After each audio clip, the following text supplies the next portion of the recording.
You have 68 wins. You cannot 69 Mina. Hey everyone, it is the center of attention, Brittany Brooks, and you are watching Simply Reliable Studios. Come on over, Sabu. I'm being see, earlier I said something stupid to him, and now this is my receipt. Okay. Sabu's just sabotaging you. Yeah. He sure did. Hijacking. Yeah, he's taking over. Hijacking is a better word. You're right. Good luck. What up, everybody? This is the People's Babushka, and you are watching Simply Reliable Studios. Shout out to Simply Reliable Studios making their Symphony debut, sponsoring this match and the entire Dragon Kai demonstration. What's up, everybody? It is the hottest flame, the realest Hogan, the bionic baddie, Kiera Hogan, period, and you are watching Simply Reliable Studios. Say his name and he appears. I believe in Noah. I believe in Datula. The Meltzer of the multiverse. Who the fuck wants to compare themselves to another? How much of a mark do you have to be? You couldn't even pick a professional athlete. You went with a fucking journalist? Grow up, man. We just want to say thank you to Simply Reliable Studios for voting us as Tag Team of the Year. Of course. Because you know what they say, right? If you can't swim, you're bound to drown. Tonight, she is sponsored by Simply Reliable Studios from Orlando, Florida. She is everybody's favorite BFF, Izzy Marino. What is going on, everybody, and welcome to the weekly moderated insanity known as the Shenanigans here across the Simply Reliable Studios brand of channels. It is I, your moderator extraordinaire, the Renegade of Wrestling, J.J. Williams, back in the host seat, joined by the Island of Misfit Toys, the Simple Man Noah Foster. Hello, everybody, and welcome back here once again to the Simply Reliable Studios. You know what this is? Friends, some friends, of course, that's for favorite fall-based professional wrestling. Damn it. So without further ado, let's go ahead and bring in the rest of the panel. First and foremost, my partner in Love the Fed in AEW. We call the rest of the light and probably upset stomach mindset for some other stuff tonight. It is, of course, Mr. Reliable, Simply Reliable, in true original form, Walter Cruz. Ronda won in literally 17 fucking seconds. She tackled Gina. Gina fought a little bit. She turned to the side, got that armbar, and she tapped. Literally 17 seconds in the first round. Well, at least I know I can last longer than Gina Carano. We've got one half of the Canadian connection and a man who just got done doing some hockey coverage with the stat board. Nick is here. What is up, sir? Why were you guys talking about boobies for 45 minutes? Theme of the week, today's. She's yours, she's mine, she's our Canadian friend, Ash. That's actually elegant and not fake. Hello, Ash, how are you? Enough is enough. I've had it with these motherfucking AEW wrestlers winning my motherfucking New Japan title. Make sure you tune in every week because you never know who's going to drop in to join the Shenanigans. We do have the man who started it all. Jeff Meacham is with us. I am impressed with what's going on at the JCW. I'm happy for Russo. I'm happy for Vito. I am a viewer, again, when I can get home and sit my ass down for a half hour, whatever it is, and enjoy that shit. Popping out before midnight virtually on this app. It is my cohort as fellow gamer and crazy wrestling watching aficionado, Carl Schultz, will also be joining me tonight in the fray as I welcome you into the Shenanigans once again at the end of this fine Saturday. I just want to keep seeing Mr. Guana show up every single time and just Poliaska. I'm still agreeing with JJ. We still need that freaking multi-person puppet match. A puppet is not a competitor! Next out the competitors if you go to the right company. Teleporting in via the morphing grid, our very own Pink Ranger is here. everybody. You know, I know the firing of Scott Moore was controversial, but I feel like he needed to go in order for TNA to grow. Don't get me wrong, we had some good stuff under Scott Moore, but the company was just stagnant. And you know, look how much they've grown. If this is what it took for her to acknowledge some of my NXT talent, then I'm here for it. Because we know she doesn't work Tuesdays. So the fact that she watches Thursdays and is still getting exposed to my talent, like, hey, something happened, right? She told me the other night that Trick and A was some of the best stuff in TNA. Yeah, I actually really did like Trick and A.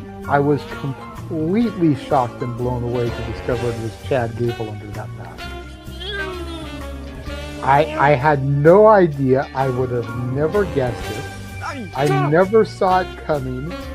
This was just mind-numbing. This was like the reveal that Juan Cena was John Cena. I never in a million years would have guessed that Chad Gable was going to have that. Is Speed ever going to lose that title? Well, you know, everyone's be a dickhead, but how strong a dickhead are you is the real question. I have a pretty strong dick. I'll take your report. Good night, everybody. Hopefully no one else heard that. Cool.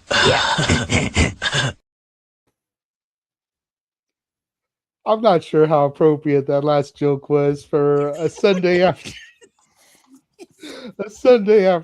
but it is what it is here. What is going on, everybody, and welcome once again to the weekly insanity known as the Shenanigans. Yeah. It is I, the moderator extraordinaire, the birthday boy, the Renegade of Wrestling, J.J. Williams, joined by my panel for the day, and I know we will be having more people tapping in here shortly. I know the Simple Man Noah Foster will be here. I know the Canadian King of Food will be here, Nick. Ash has to work. Unfortunately, she got called in. Such is life of a management personnel. So, but let's go around the horn real quick. Walter, how you doing today, good sir?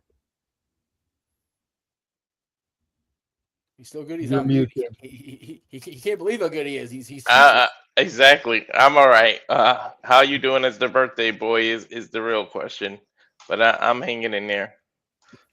I'm doing good. You know, I mean, it's almost one full day into my 50s now because, you know, as my mom says and likes to remind me of, because mothers do that thing, born at 12:45 p.m.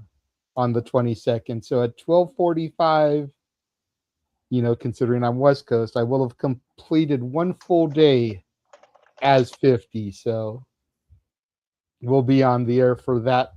But yeah, I'm doing good, man. Honestly, it doesn't feel any different than 49, 48, 45, 40. I'm sure Dave can attest to that. Once you hit a certain age, it all just blends together.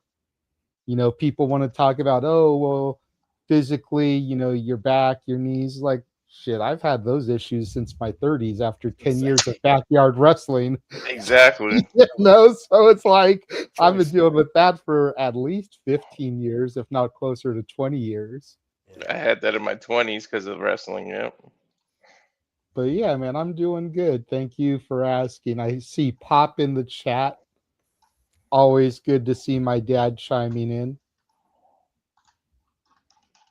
Thank you, Ash, for the happy belated birthday greetings. And, you know, I'm not expecting anything, but I figured I'd throw it out there. There are QR codes on the screen for PayPal and Zelle. If anybody wants to donate to the birthday shenanigans, scan the QR code, send a donation.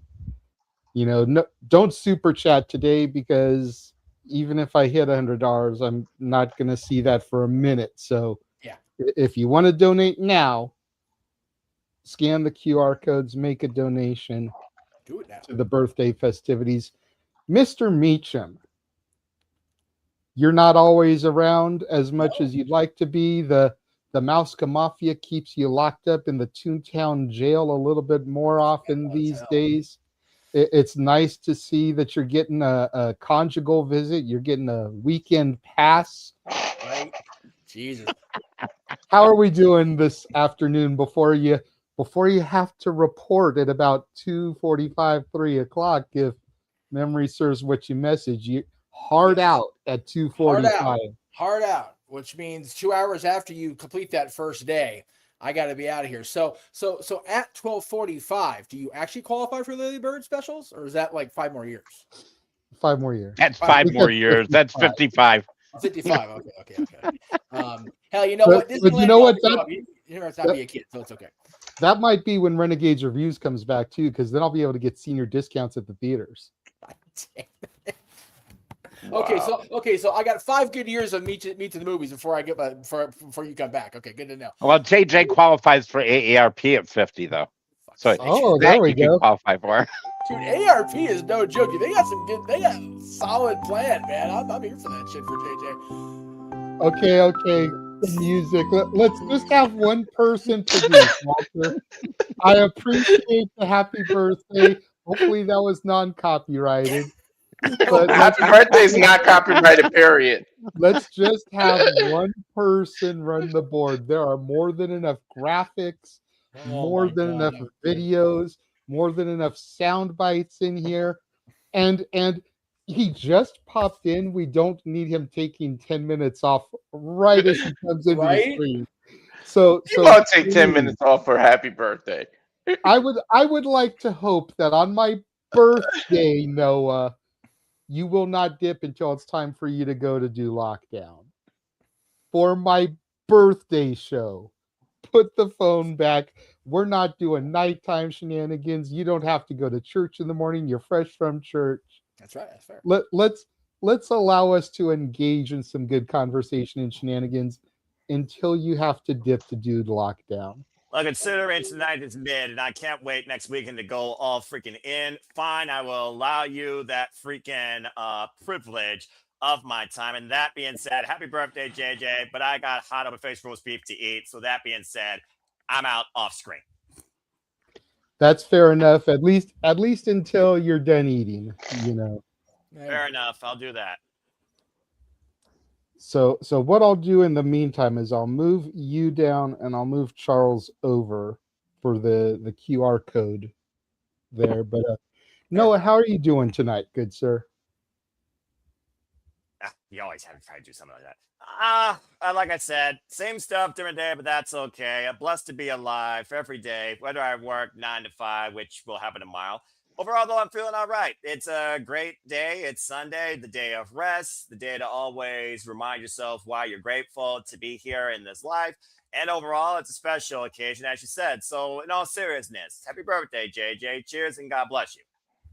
Thank you. And Datilla here wishing a happy belated birthday. Oh, I like that. It's cute. A Power Ranger birthday. That's right. Moving on to the man in the middle, the only man on the panel who is actually older than me. Two-time grandpa. Two-time. How are we doing today, Dave? I'm doing good. Again, happy birthday, JJ. As you enter your 50s, I'm coming to near the end of my 50s. And as you say, years all flow together at this point. I'll tell you a fun story about at work when I turned 50. My manager, who I had known for years, worked in another department with, so the guys around me didn't know I knew her prior to our department we were in. She decorated my desk with all these in black balloons with cards with this old man on the front that was balding and saying and then inside she said, "Welcome to the 50s Club." Mm-hmm. I said to the guy next to me, I said, "I'm going to go up there and ask her how many years she's been in that club." He said, "No, you're not." I said, "Yeah, I will." I did. He said, "I can't believe you did that." I said, "I got to admit, I've known her for years. I got away with it." But say, very careful. I said, "But when you can talk to your boss that way, then you know you're in good shape." That's true. Unfortunately, I don't think I've had a boss I can talk to that way, but that's neither here nor there. And unfortunately, yes, I don't know what good shape is. Most of us on the panel don't know what good shape is. That's a whole No, other I don't. But I am a two-time grandpa. Thank you so much for saying that. In fact, Oliver tomorrow will be a week old. September 12th, me and my girlfriend Anna are going to visit, and I'm going to get to see my grandchildren live and up front. My other grandson Parker, is about a little over 2.5. So it's a joyous time. As Noah said, no matter what, you're blessed in this world. There's always someone who has it worse than you, and you don't take anything for granted. So I appreciate you guys having me on again, and we'll have some good conversation on your birthday show.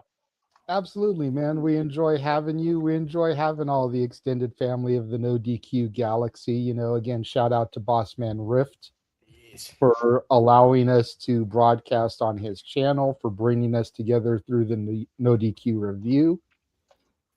One man, though, who was not brought together through the No DQ review, he was just brought into our fold via participating in the chat room, being active enough that, kind of like we do with the manual sometimes in Arlene, we were in a pinch one night, needed a panelist. He was around.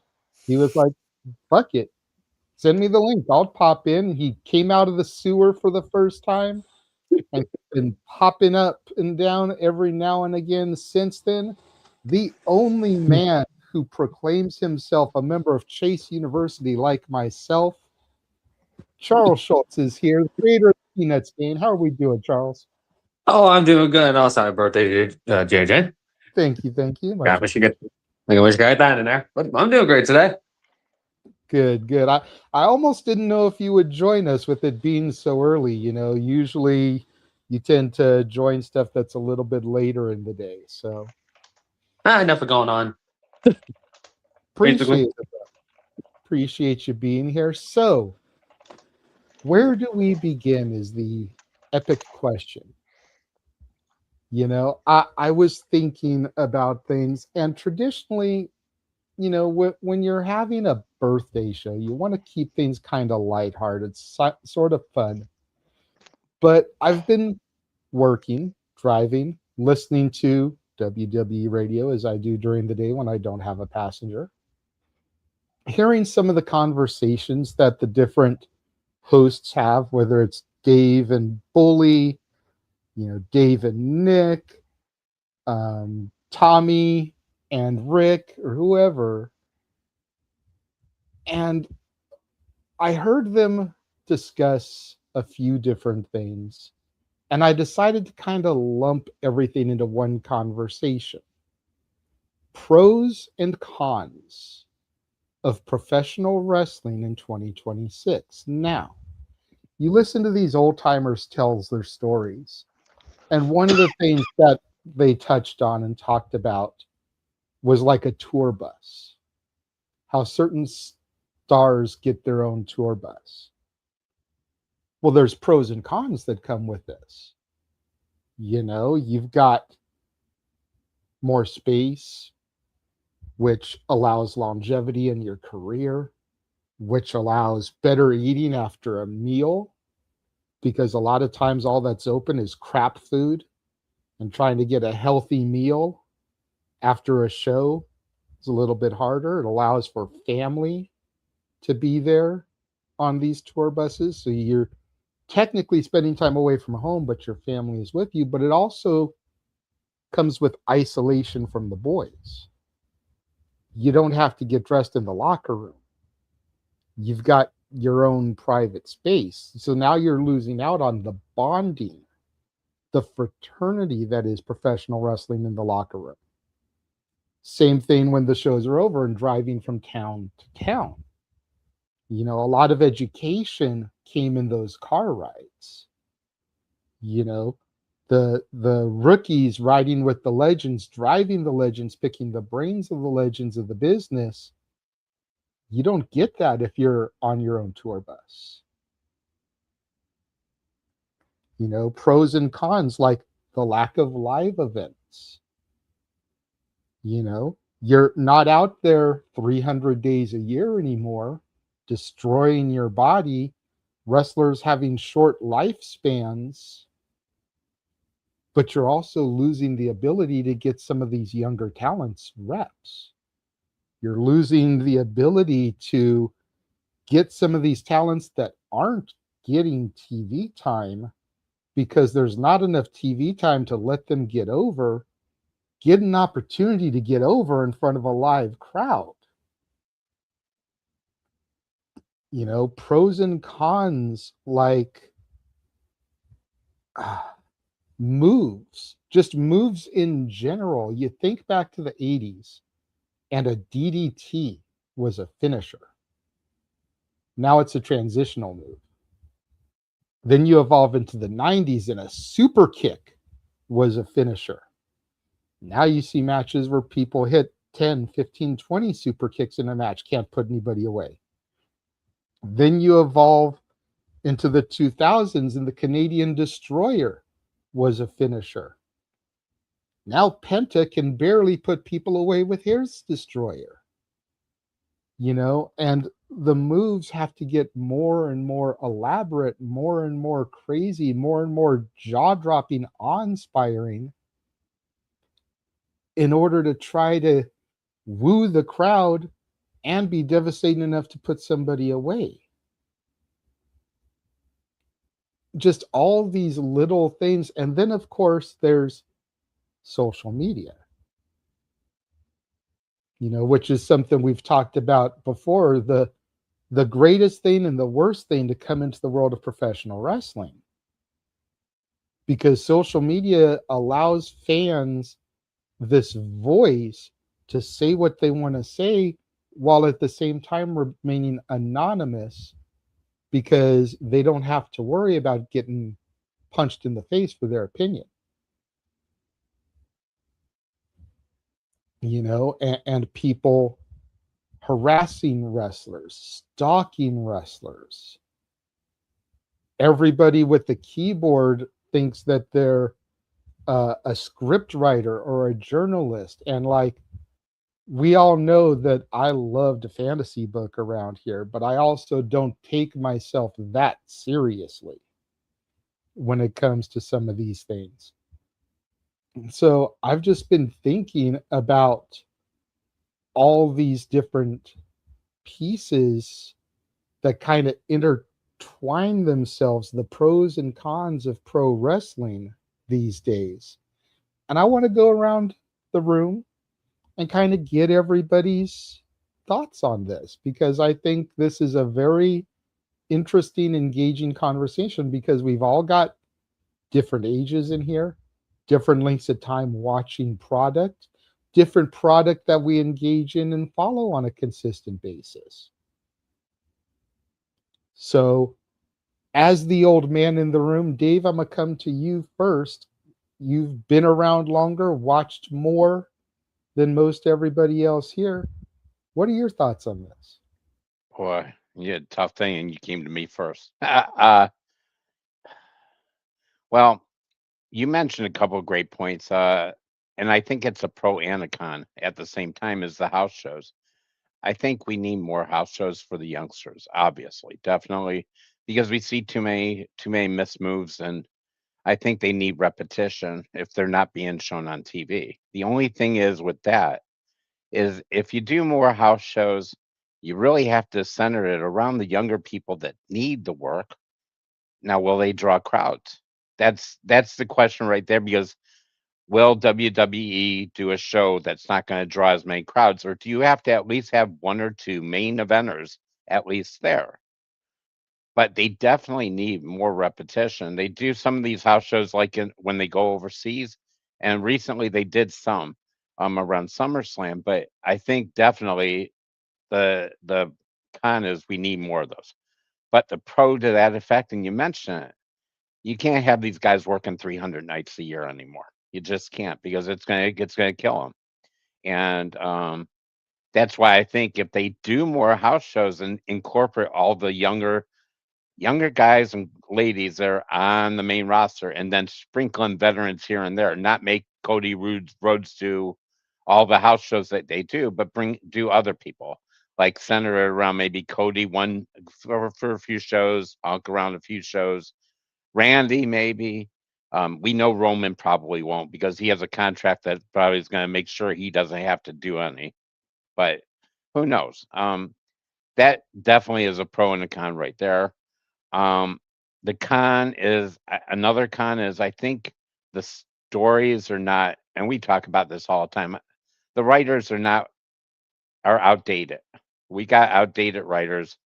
We talk about it a lot about. I think we need new, fresh blood. Like on WWE, Michael Hayes and Bruce Pitcher have to go. It's past their time. I mean, Michael Hayes was wrestling when I was a kid. And Bruce Pritchard, Brother Love, that was when I was in my pre-teens. I mean, and that's going back a lot of years. I think we need new blood in there. AEW has a lot of great young stars, and they position them a little bit better, other than having maybe Moxley around too much. I think he needs a break at times, but I think they don't have Tony won't get the writers they need either. Because they have great wrestling matches. I have no doubt about that. Great wrestling matches. But you can't have jobbers going 20 minutes with your top stars every time either. And they need some more storyline to mix in with it. It's like WWE has too much comedy and story, not enough wrestling. AEW's the other way, has too much wrestling. We haven't come to a good medium yet with everything. And I think we're all looking for both companies to get better to build each other up. Because again, competition brings greatness. Where we like when we had the WCW and the Monday Night Wars with WWE, we'll never see anything like that again. And that's where I come in old school. And you want to see that again, but also there's a lot of things that will deteriorate from that too, because social media is around where it wasn't back then as much. And you could hide stories, and nothing could come up in that spoils it. There's spoilers. I think another pro is though. I think the athletes are better. I think we see different moves. I mean, back when in my day, in the beginning when I first started watching wrestling, you talked about DDT's finishers. I saw him back in the AWA in the late 70s, early 80s, where a body slam would win a match. So I think they've evolved in that where we see some of the greatest moves in wrestlers, and I'll still go back to it because I think he retired too soon. But it was his decision as AJ Styles. He was still at the top of his game. And who else has three holds that could be finishers? I mean, The Undertaker had two, but AJ legitimately had three finishing holds. He could throw it at any time. And he did not miss. I mean, back in his TNA days, and I watched TNA a little bit back in the day when he was there and a youngster, and some of those shows back when he started and Samoa Joe were amazing. I mean, I enjoyed it thoroughly. But those are some of my pros and cons. I won't go on much longer. I want the other guys to chime in too. Thank you for that, Dave. I did see in the private chat Jeff had a point he wanted to make regarding AJ, so we'll go to Jeff. He can make that point and then give his thoughts on the topic. Might as well. We can go by age. I'm the next one down from you and Dave, so it's all good. First of all, let me just say I am still supporting the needy causes in the world. With his box office being so down, I am supporting Disney legend Dwayne Johnson today, drinking the Zoa, because he's got to make money somehow. He's only being a country music star. He's only acting. He's only on the board of directors. So we got to make sure he's got some money flowing in all the time, right? But AJ, we're talking about the age of the room.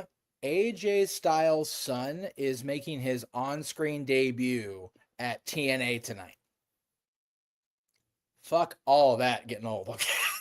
AJ Styles' son is on a TNA pay-per-view tonight. Fuck that. I am not okay with that at all. Oh my God. As long as he comes out to IM. I think okay, so there's a pro and con right there. The pro of it is us TNA dorks are gonna pop for it. Bad. Like we're gonna have a moment. We're gonna need to go off screen for that kind of moment. The con is AJ didn't want to hear that damn theme no more. Imagine getting his poor kid saddled with it.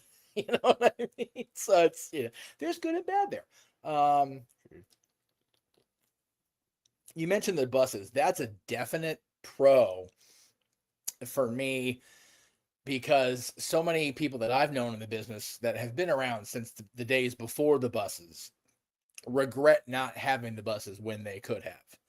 You talk about guys like Paul White, who, very much had the Andre curse of trying to fly commercially and just was not happening. You can't. You're a little giant. You can't fit a 7'4", 7'2" frame into even a first class seat on a flight. You got to fly on the Vince jet at that point. But to have a bus is, I think, so much more beneficial for guys like that. The bonding with the boys that happens in the cars, depending on which podcast you listen to, it may or may not be okay that those days are gone, because some of these bonding stories in these cars, you get the freaking, the BSK in one car, and you get, the APA and in the other car, or the Steiners or whatever, and they're throwing shit at each other on the road and just being general dipshits. It's like, okay, maybe it's good they're not on the highways between shows. Especially those fans trying to either navigate through it or stupidly be part of it. But Jeff, we know the highway don't care. Well, yeah. And Mama knows the highway by heart. Jesus Christ. Shout out to, Tim McGraw and Taylor Swift. I won't shout Keith Urban because he cheated on Nicole Kidman, so he's an idiot by default. So there you go. I'm just throwing that out there. And Hal Ketchum is the other reference. Hal Ketchum is the other reference, yes. I know. I just like Highway Don't Care. I love that the Highway Don't Care never plays on the Sirius XM channel, The Highway. Just throwing that out there to Sirius XM. I would play that song on that channel once in a while. That's good cross branding right there. But maybe that's just me. What the hell are we talking about? Senior moment. Oh yeah, pros and cons. Yeah, I really get up in my own shit about the con of finishers and signatures becoming just everyday moves. Like, that really bothers me, and it shouldn't. It's stupid. I'm a fan. I'm not in the business. I don't wrestle in the ring. It shouldn't bug me, but it does. When I started watching, the DDT was such a lethal finisher that Rick Martel blinded Jake Roberts to take him out of the industry. You know what I mean? Like, the DDT was like Arn Anderson, who was probably the best technical all-around performer to never be a world champion, used the DDT for a while. I'll never forget when he turned on Dustin Rhodes in '94 and dropped the natural with the DDT at Bash at the Beach against the Stud Stable. I mean, it was just oh my God. And it's like, well, okay, yeah, it makes sense. It's Arn Anderson. He wanted the old Arn Anderson. He got him. And now it's just commonplace. And you mentioned the super kicks. Ain't no party like a super kick party. And that's why it's so lame. But that's just me. See, just to counterpoint you here real quick, I don't think it's as much the fact that signatures and finishers don't finish matches to me anymore, because really that started in the independents. Yeah. Because yeah, we saw it a lot in PWG, which is why it's done a lot in AEW, because who were partial owners of PWG at one point? Yeah, who are EVPs of AEW? So, But I think what bothers me is that if a stunner isn't finishing people, if a destroyer, which literally you are flipping someone over and driving them neck first into the mat. Yeah. If these moves aren't putting people away, what are you going to have to do to finish someone? And what is the risk to your adversary when you're supposed to be protecting them? Yes, exactly. That's more so where it is for me. And Safet here bringing up the Blue Thunder Bomb. We all know Blue Thunder Bombs do not win matches. There was a Blue Thunder Bomb yesterday. Referee Chris Massey did not even go down for a 3 count because he knows Blue Thunder Bombs don't win matches. Shut the fuck up, JJ. I mentioned that in the commentary. I said, look, they didn't even go for the cover. Nope. Well, pile drivers don't finish whole matches either in AEW.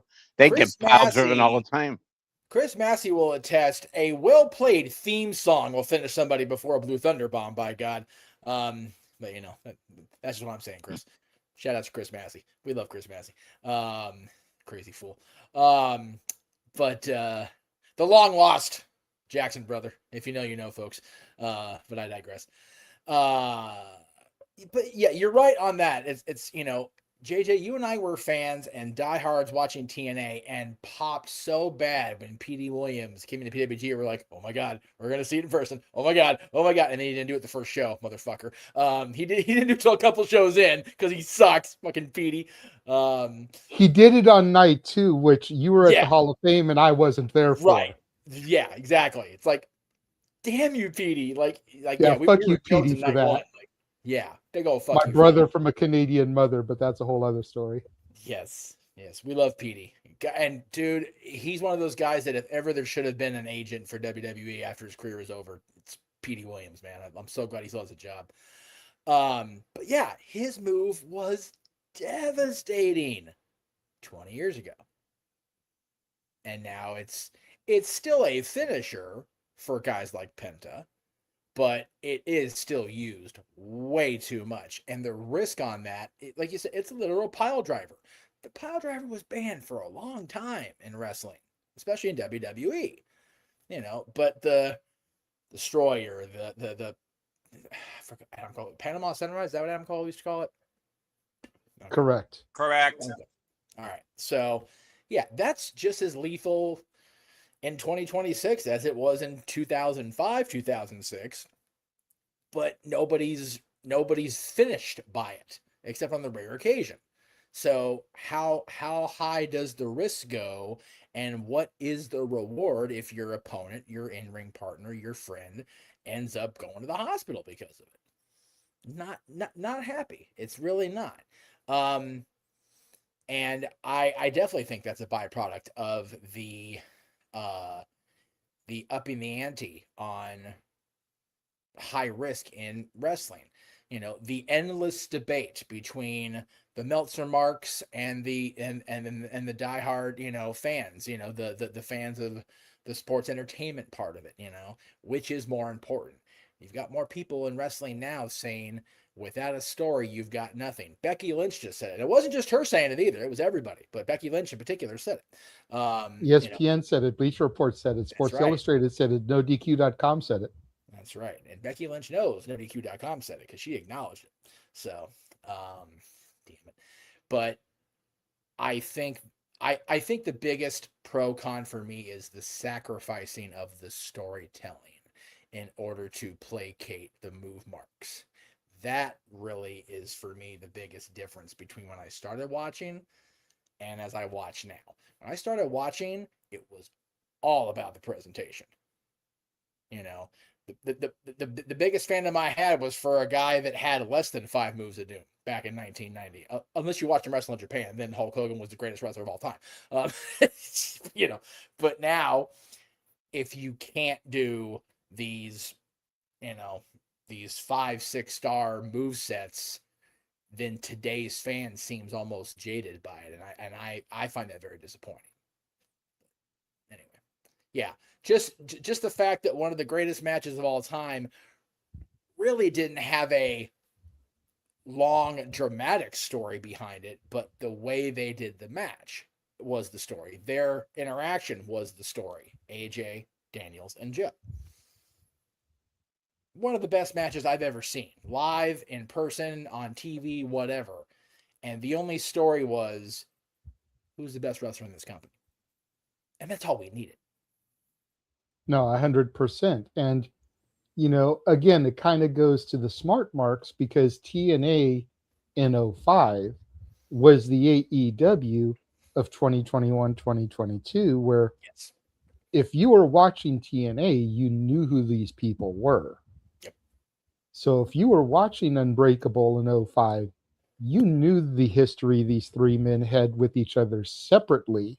Yes. which is why they didn't need to tell a story. No. You knew the story of Daniels and Joe going back to Ultimate Pro Wrestling. Yeah. When Joe was a beach blonde and Daniels still had like a buzz cut. Yeah. He hadn't gotten bald yet. You knew the story of Daniels and AJ through their time in TNA. Joe was a fresh face on the TNA roster, so you didn't really know if there was anything with him and AJ. There had been because of Gorilla and some other indies, but Daniels was kind of the centerpiece of it all because he had the history with Joe, he had the history of AJ, and that's kind of what brought everything together. So you didn't need a long, drawn out 2.5 year Cody's gonna finish his story to captivate you and bring you in. All you needed was a month and a half with a couple of promos talking about what we've done to each other before and what I'm gonna do to you when I get you in that ring again. And just think about it, Jay. AJ and Daniels were able to carry matches for an hour or more, and they proved they could do that in front of what, a couple hundred people, squeezed into a little Jewish community center in May of 2005. Yeah, in a gym in a Jewish community center gymnasium nicknamed the Sweat Box for reasons. And on a Friday night in May of 2005, it sure as fuck was a sweatbox. On a Friday the 13th, no less. Jason takes PWG, baby. Shout out to Punk, by the way, with the Jason style goalie mask the other night. That shit was great. Well, Walter, we're going to come to you. Hopefully by the time you're done, Noah will be back on screen.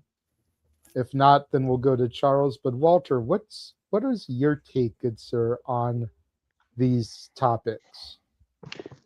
A lot of us seem to be mentioning the same one, so I'll just mention one con and not take too long. But I think one of the biggest cons in 2026 is the use of celebrity involvements in wrestling, because I think it's too reliant. Before, it was the celebrity was like a prize to bring, like 95 Rumble, you get Pamela Anderson to walk you out on WrestleMania, to bring more eyes on WrestleMania, because they wanted to bring the non-casual fan or the casual fans or people that weren't interested in wrestling to put their eyes on their product because they're celebrity involvements. They were special guest timekeepers. They were ring announcers. Muhammad Ali was a ref. Something that didn't take away from talent and other spots of other talents. Right now, I feel like there's way too much celebrity involvements that are taken away from spots from wrestlers that are just sitting in catering, aren't being treated right, that are given 2 seconds. People like Julia that are given 2 seconds, they have to job out to people. You got Blake Monroe, who barely can make a debut. You're using her for 2 seconds. Yet Little Yachty is getting a spot to last 5 minutes against Baron Corbin. And if he wins, Trick Williams gets a shot. And I feel like the celebrity involvement takes away from other people's talent. And they're talented as a rapper, as an actor, and who they are. Now, kudos to those who take it serious and go training and learn the craft and everything and go on, like Bad Bunny and Jelly Roll and stuff. But still, you're only getting that opportunity because of who you already are. These other wrestlers came, some of them, Nepo babies, and they came from other generations. But some of them worked their ass off, paid to go to wrestling school, came up from absolutely nothing, got a chance, and that's why we're fans of them, and that's why they're in the ring wrestling. These out of nowhere celebrities that just, oh, here's another paycheck, here's another way to make money, is something I like. I get in the crowd, like if they're in the crowd and you show them on camera and it's like, hey, look, my favorite football player also likes wrestling, maybe I should get into wrestling. That I'm okay with. But when you keep putting them in the ring and they're taking time from other professional wrestlers who this is their craft that they focused on, it's irking me. In 2026, it is way too dependent on it. I get the outreach of wrestling. I get that they're outreaching to different people and getting crowds, but it is really, really irking me that they just involve them for no reason. Like A little while ago, Jon Stewart. What the was the point of him just hitting John Cena in the nuts just for no reason? What was the point of that? I get the guest hosts and Raw. Some of them were horrible. You could tell they weren't. They were there for a paycheck, and you could tell that they knew nothing about wrestling, just the way they hosted Raw. So it's like too much celebrity involvement. Focus on who you have in the locker room and who you're not using on TV and showcase them. Stop trying to showcase these celebrities.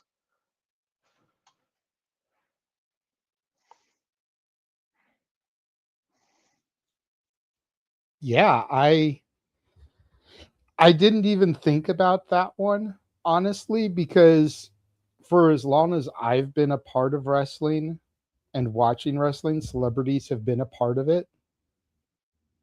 You know, and even going back further, I mean, Andy Kaufman and Jerry Lawler.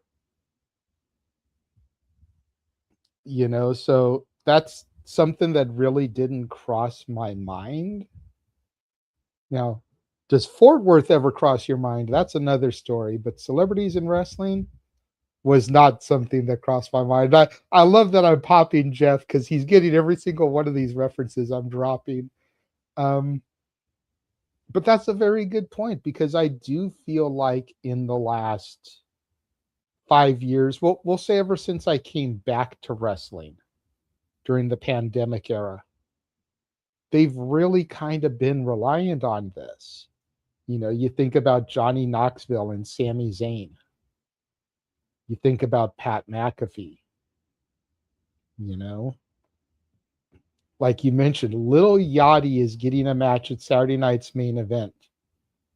How many people are being left off of Saturday night's main event so Lil Yachty can fight 5 minutes to try to get Trick a title match? Which, what does that do to Baron Corbin? Because you're almost guaranteed Yachty is going to win so that you can set up the rematch for Trick. And Corbin just came back, is setting himself up as this badass, almost reminiscent of the Lone Wolf back in the day, won the title virtually immediately, and you're going to make him job to Lil Yachty. Not even one of the good Lils. Not Lil Wayne, Lil Kim, Lil C's, Lil Zane, Lil Bow Wow. No, Lil Yachty. Yes, Dave, I see your hand. Go ahead. Does he have to win, or is it that he just lasts the 5 minutes? He has to survive 5 minutes. It's a 5 minute. Yeah, and you know that is really that is stupid. Only because I think Trick should get another shot, only because of how Baron won the last 2 matches. That should be the reason right there. And they should just do it as a no DQ since he keeps using the title belt. They don't need to involve Little Yachty in a 5 minute squash, or him running around the ring for 5 minutes just to last the 5 minutes. That is ridiculous. Julia can't even last 5 minutes against a Blake Monroe because she gets attacked. Julia can't last 5 minutes against Nia Jax. But you're gonna say Little Yachty has to survive 5 minutes against Baron Corbin? Well, he's going to run around, and Trick will probably be out there or something, do something. You know how the shenanigans, no pun intended, happen with WWE, obviously. Well, I'm wondering why the belt thing is such a big deal. It's got a bunch of fur on it. Shouldn't it be okay where it's not hurting anybody? There's padding there. It shouldn't hurt for a disqualification. I don't know. Maybe it's just me on a Sunday thing. Interesting. Baron didn't come out with the belt Friday. Maybe no, they're taking the fur off. It's getting a haircut or some crap. Yeah, he said it was getting a haircut, which because we all thought, okay, the fur's staying on the belt, Trick's going to get it back. But now if he shaves it, what does that mean? I really thought Trick was going to be moving to the main event picture, and that's why they had him lose it. I mean, that would have been the only reason Baron beats him. But I don't. Who knows? I love how they mention it's going to get a haircut. They don't show it. They probably get peed on their ass if they did actually show it on TV. That's why. No! Don't abuse the belt. Fucking belt, man. Relax. Damn it, you guys. Shenanigans, baby.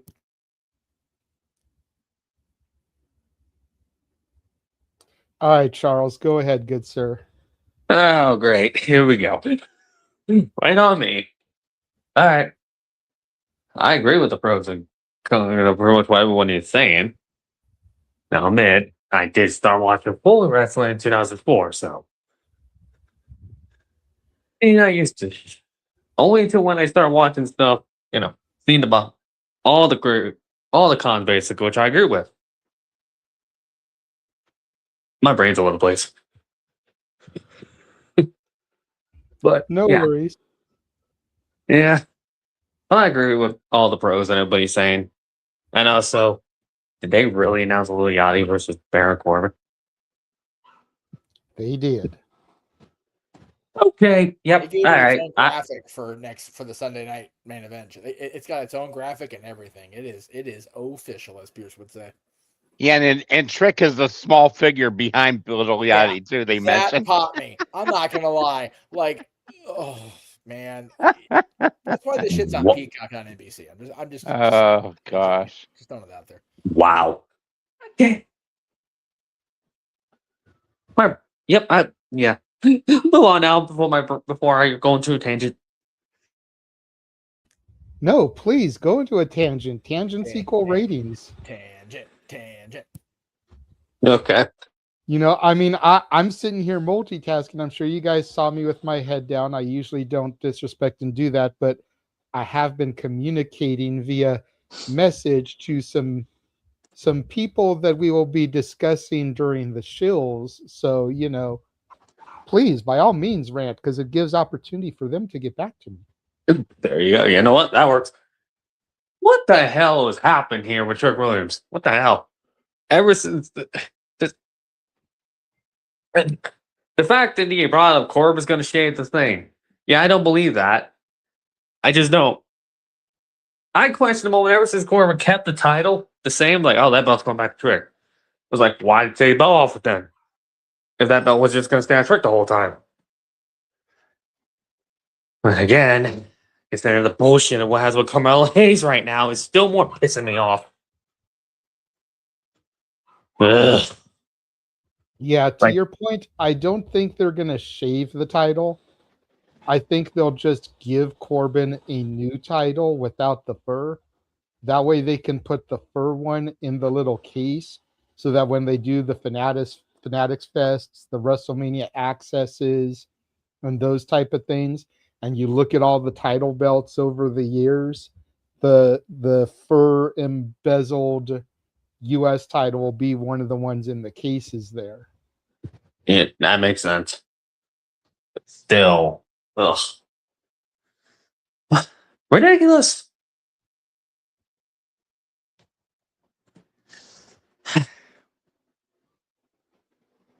Not for right now. I'm good for now. Okay. Well, Walter's son brings up a good con in the chat, and it's honestly what made me walk away from wrestling in 2014.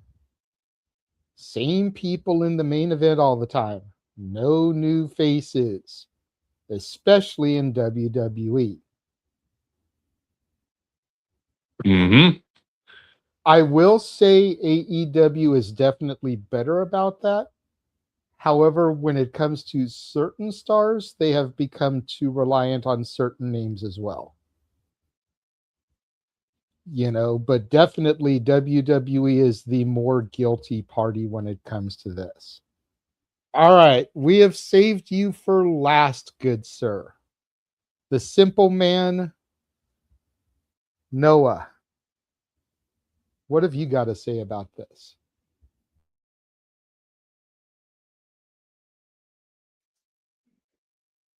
What? Where do you want me to even begin? You already know where our stance is on most of this stuff. I feel like we're rehashing previous conversations. Okay, let's see. What do I chastise for? I'm not going to do it. I'm too fucking tired. Okay, pros and cons. Let me see. Where do I begin in my aspect as a lifelong fan of professional wrestling? First off, I hear the word story again.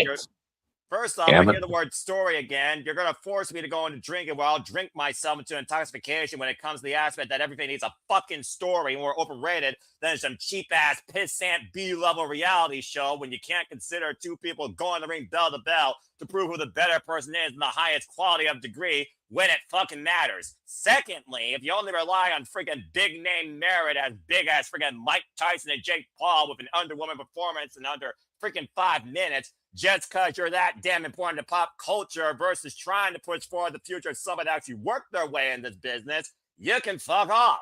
Third, if all you're going to do is try and push someone to your advantage for a marketing ploy, then actually take a chance on somebody for their actual merit and talent. You could also leave me alone as far as my freaking investment goes in your fucking product. When it comes to the wrestling scene today, there's a reason why I only watch Stardom, AEW, ROH, New Japan Pro Wrestling Eve. Maple Leaf Pro is my new Thursday night special. You know who runs that? Scott D'Amore. What the fuck is TNA anymore besides Encore? Let's rehash the same 25 damn people on the fucking roster. And the only difference is you play them in a damn steel cage. How about you come up with something new and original? How about you actually try and put forward some youth in your fucking main level scenes? How about you fucking quit relying on the 40-year-old partying up freaking pre-senior retirement party in the damn biggest company on the planet? How's that for some hot shit? All right, now let me go ahead and try and cool down. Now, the pros, though, I will say is I love the fact that there is so much variety in the freaking wrestling business, considering how much youth, how much potential there actually is in those that do dream of having the biggest aspect of being the next big adventure in the ring.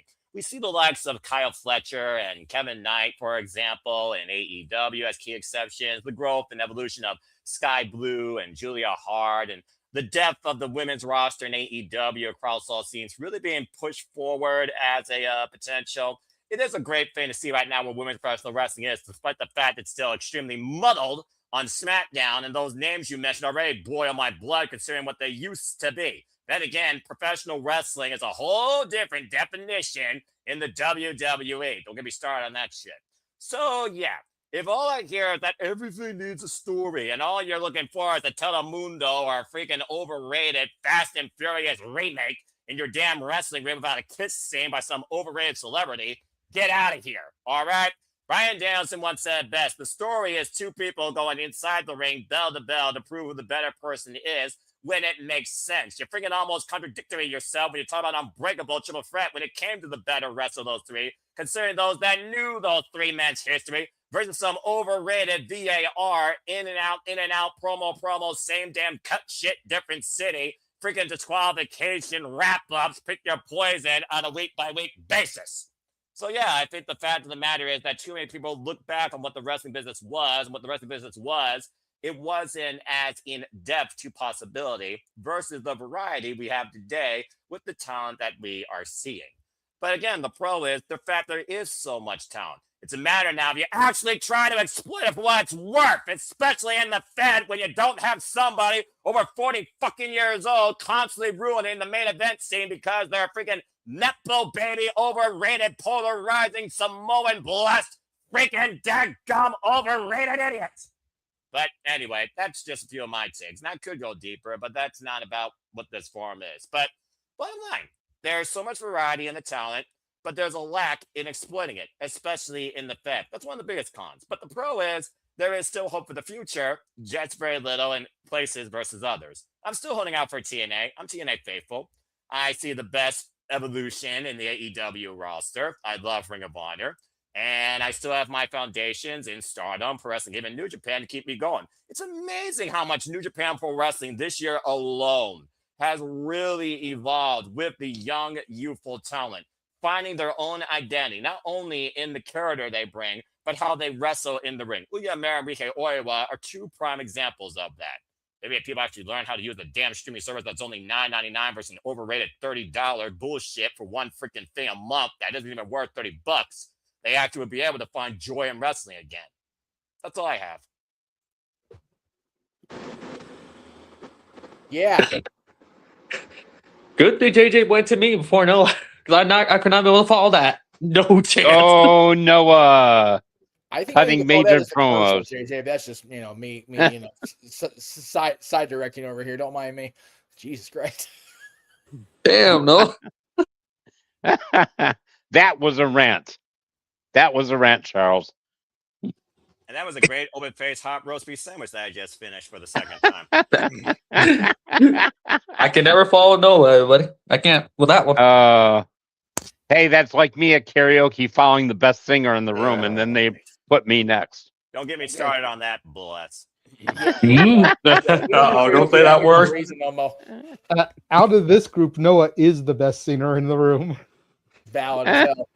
And he doesn't even like doing karaoke either. Nope. He should be thankful that I didn't make my birthday shenanigans a karaoke episode. Oh, Alvin, yeah, that would be. Look at Noah's mean, face. There's still time. That's what I was doing last night, guys. That's my Saturday every other week. I do karaoke on Saturday. That's good to know. Good to know. I'll stick to sleeping. There is still a pitch out there for karaoke pretty soon, and I'm actually going to be at home that day. We talked about Jay, so you know. You'll have to remind me because we message so much that things get lost in the shuffle. So I could always send you guys in the chat a video because my girlfriend, when I sing a song she hasn't heard, she'll videotape me for a little bit on it. She's always done that since I've known her. Yeah. Because I don't like to watch myself, but she wanted to videotape me because she wanted to do it since she hadn't heard the song before for that I sang. There you go. Yeah, I'll just say, Jay, that the show I was talking about will definitely have Noah wondering why he always comes here, and I guess we'll never know. my dad says, "So Noah, how do you really feel?" Hey, that's a loaded question there. It's a fair one. Oh, solo shot! Look out! You really want to know how I really feel right now, here we based on go. what I just heard. Shit. It's been a while since I've done this on camera, and there's a reason why I don't do it on camera anymore. Hey, I don't want Noah in the ring. So if you ever want to have to cut a promo against him in the ring. The fact that Evan thinks I do a better promo than some people in the Fed speaks volumes for that historian. Well, part of the reason Noah rarely ever does it anymore is because he's usually in the host chair and feels he has to maintain some decorum in my absence. Yes. He tries. Well, that and I'm on blood pressure medications, which I literally just took. Oh, man. Anyway. Thank you, Ash. This is where I think we need to find some middle ground. Yes. Not every match needs a story, but it does need a reason why it's taking place. This is what, and I always jokingly say it, but it felt like the early years of AEW was just the carnival balloon game. The back wall in the arena would have balloons with the wrestler's name inside of it, and Tony would throw a dart, pop the balloon, John Moxley. Throw a dart, pop the balloon, Brandon Cutler. You guys go have a match. To be fair, that match never happened. But also it's a joke, Noah. It's a joke, but it's to illustrate how random some of the matches come off, especially in the early days. And again, you've heard me say it. 2026 has gotten a lot better at that for them. But give me something, at least make it make sense. Let there be some underlying reason, not just two randos that are going in the ring and wrestling. And don't let something that looks like it should be a jobber match like that type of match go 20 minutes. Mox should be beating this dude in like 5 minutes. It shouldn't be a 15, 20-minute technical masterpiece. Depends. You ever heard the word exhibition? That's what the I Continental have. Championship actually leads to, especially under a eliminator scenario. Last time I checked, people like Josh Alexander and Shelton Benjamin aren't jobbers. They're not, but they're also not on television either. Well, that's because Josh Alexander has been injured, and Shelton Benjamin actually has been recently on television. He's been hurting people on Collision due to their hurt business, basically going into business for the money to hurt people. Honestly, if I could pay him to hurt people, I would.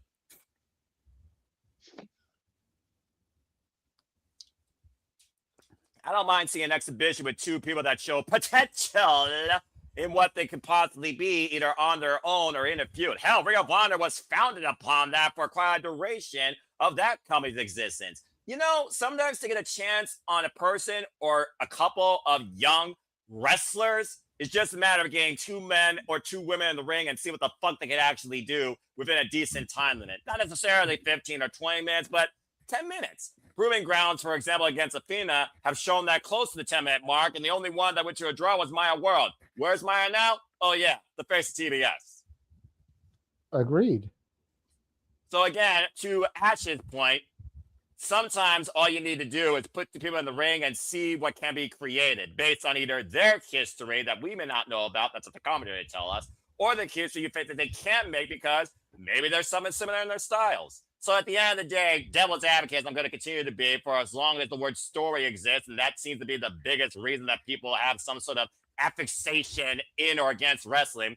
Not every damn thing needs a fucking story that involves a video package. Sometimes the story writes itself, bell to bell. With the people you at least expect. All right. We will go ahead. We will run our trailer. Not sure how updated it is. It should be pretty updated. Just run the banner across it. You'll be fine. I do it all the time. And then we will be back, and I'm not sure what we'll discuss next. Whether we'll discuss the show I was at last night or open it up for questions in the chat, because that was really the only thing I wanted to discuss today. And we went about an hour on it, so that's pretty good. Perfect. So we will be right back. And now for a taste of things to come.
Hello, everybody. This is Joseph Sawyer, formerly known as Joe Gacy, and you're watching Simply Reliable Studios.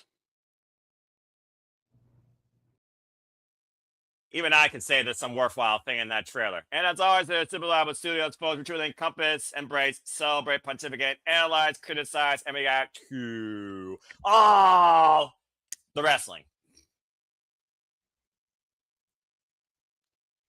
What was what? That's what I want to know. What was what? Might be a first-time viewer. What the fuck was that? Welcome to Super Reliable Studios. If you don't know what that is the watch-alongs that we do, providing alternative commentary for your own engagement and entertainment as a blind conduit, but a reliable, open resource to all of the biggest shows across professional wrestling. Damn it.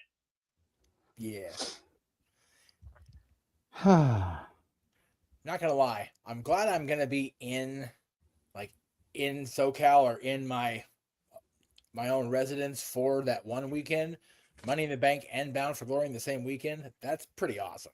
I forgot they were back-to-back days, because the other 2 weekends and the weekends after that in October, I'm gonna be just booked. So, yay for having Money in the Bank and Bound for Glory open. I hope they do both right. Last year, the jury is out. Gotcha. Okay, so Ness Lover was talking about the intro.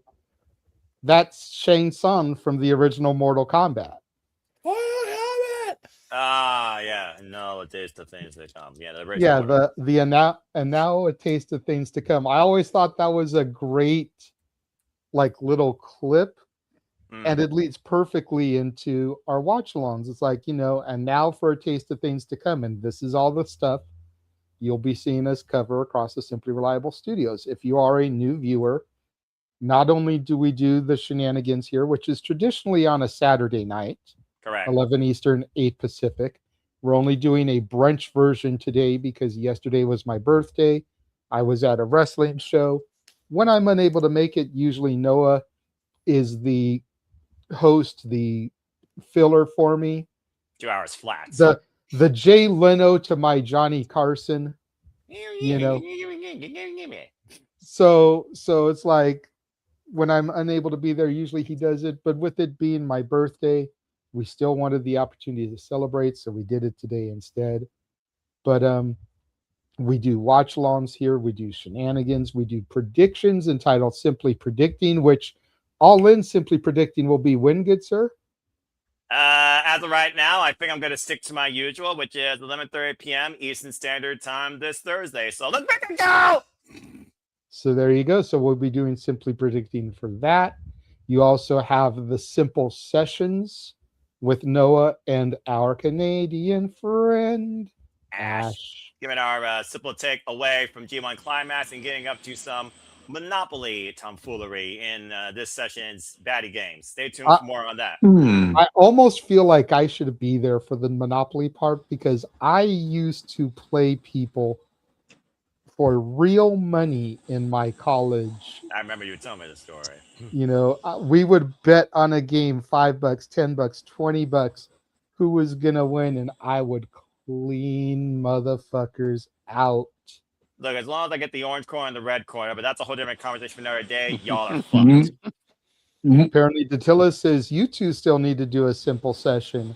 Let me know your schedule, bruv, and I'll see what I can do. Hey, Same with me. Lockdown's tonight, and you've got the Joe Hendry intro if you need it. So, why not? God damn it. There's one for the...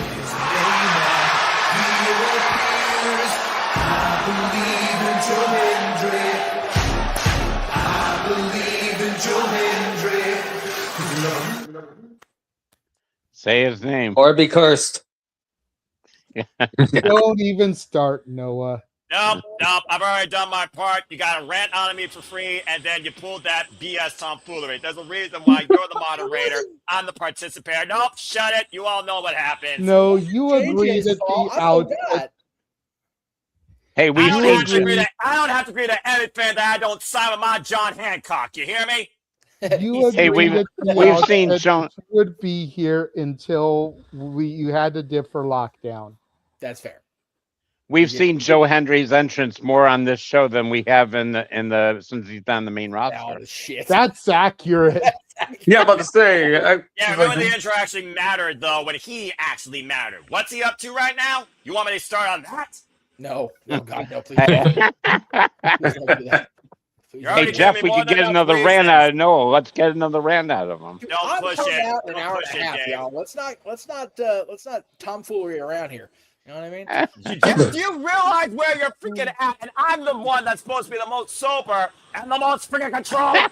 The only reason I am sober and controlled during the shenanigans because I have to go to work immediately after this. Like I'm literally going to be doing this shit and changing as we're going toward the end here. So yeah, I know, Noah. Just I have choices to make today, and I choose to stay employed by the Walt Disney Company. Yeah, that's fine. Yeah, Jeff's not going to take a sick day today for that. Well, either way, I'm still leaving you Yahoo's courted till to change out and prepare for lockdown because I guess my buddy's coming over to actually watch the countdown for what it's worth. So I'm at least going to give him that much. That's yes, I remember. Hey guys, if I'm still awake Thursday night, I'll be on for predictions. It depends because I still got to work Friday morning, but it's the last day of the week, so I could half-ass it while I'm at work Friday. It doesn't take a whole lot. AEW predictions go almost as long as an AEW pay-per-view. So. Oh my God. 3 hours. But hey, it's still more fun countdown for me than actually watching any countdown for any pay-per-view or PLE. Except AEW actually gives me wrestling. By the way, the 0 hour, good stuff with ELP and Chris Brooks. I'm glad they ran that back. And more Vert Vixen. I love seeing Vert Vixen. Love her attitude. Anyway. I always get Vert Vixen and Viva Van mixed up because they're the double V's. Viva Van is the Hellbent Vixen, and then the other is Vert Vixen. I always get them mixed up. Well, they're going by, I think, like a soft tag team name right now. Something Vixens, Hellbent Vixens, or something like that. And I can understand the confusion. Plus, they were just in tag team action on the Zero against Shirakawa and Queen Aminata, who make a very unique tag team combination, but also very effective. Yeah, give me Mina and Viva Van as a team, and I think you'll have a lot of people in the arena that are puddles. Oh, brother. JJ's not wrong. I would take those Vixens over wrestling Vixens any day. Just throwing that out there. And if you don't remember wrestling Vixens, good on you, brother. And if you do remember it, I'm sorry. I'm glad I don't. As much history as you've taught me, Jeff. That's one thing I don't know. I purposely didn't teach you that one. Don't worry. Yeah, Appreciate it. I vaguely remember wrestling Vixens, but I did ask Mikey O'Shea how his sister was when I saw him at the. Oh, did you now? Oh, did you now? For those that know, that if you don't know, I'm not going to say nothing. And if you don't know why Jeff's getting redder in the face than usual, just don't ask. You know what? Maybe without a super chat, you should leave that alone. Speaking of super chats, I will acknowledge one thing, like I did on Slip thing. Maybe this could be a bit of a conversation piece for you, JJ. When do Naomi and Bianca Belair come back? By the way, congrats to Bianca Belair, who recently had her baby. Yes. So, yes, Noah, Dill, that's partially why Jeff is called the professor. It goes back to Mike today, but yeah, that's. I think one of them comes back at the Rumble. I think Naomi will come back before Bianca will. I think. I agree. Yeah. I agree with that. I think Bianca will come back at the Rumble. Yes. I think Naomi will be back before that. Arizona's a weird I place. wish they had pulled the trigger and done a female bloodline. Well, Aaron's been They saying that had on it. No DQ for a while about Naomi being part of it. Yeah, they had it for a minute with Naomi. You had Tamina Snuka. You've got Nia Jax. Nia. You've got Naomi. You've got, you had Ava. And I believe there's somebody in LFG that's connected to the bloodline. I think you're right. Give me a second. I forget the name, but I believe there's somebody that's in LFG that's connected to the bloodline. So there's your 5. Freaking every Samoa at this point is connected to the bloodline. Well, I mean, Just saying. all Yes, those are getting nasty in Frisco and Florida. They gonna keep popping them out.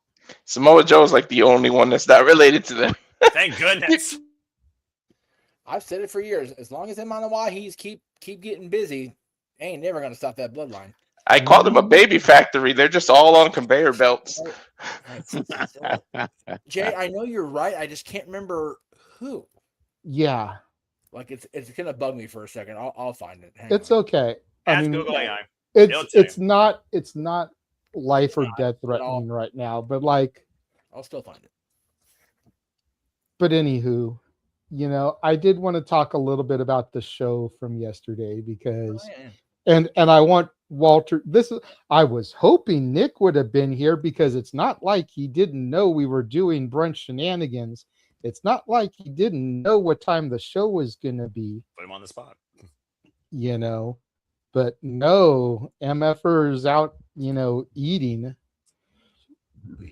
It's all the Canadian does, the Canadian king of food, but I digress. Still love you, Nick. Just got to give you shit. Idiot. But, so Walter and I will talk a little bit about it. I'll go to Walter first, having been the one taking it in at home, doing the watch along, kind of seeing it from that point of view. Walter, what did you think of the FWW show? The matches were fine. They had a couple of technical issues, but it's indies. You got to take it. I saw Nick was getting a little frustrated, but I kept saying we can handle this. We're professionals. It's the indies. It's gonna happen. There were times where you could see their camera was low on battery and needed charging, so it would like die in the middle of filming and then switch to a different camera angle. It froze a lot. Like the thing. I still don't know who won the Candy and Lexi Gonzalez match versus the two The guys. girls won. I assume that because it's a women's wrestling match. Part of me, that part of that pissed me off because it's an all women's thing. Why didn't you just bring out two other women? Like, why have guys have to invade it? Like, part of me got it. Like, it was to conquer, hey, the women conquer the men. But at the same time, it's all about women. You shouldn't have booked guys. But maybe somebody talent didn't show up or something happened and they just had somebody there. I But, didn't. I didn't ask Manuel about it directly.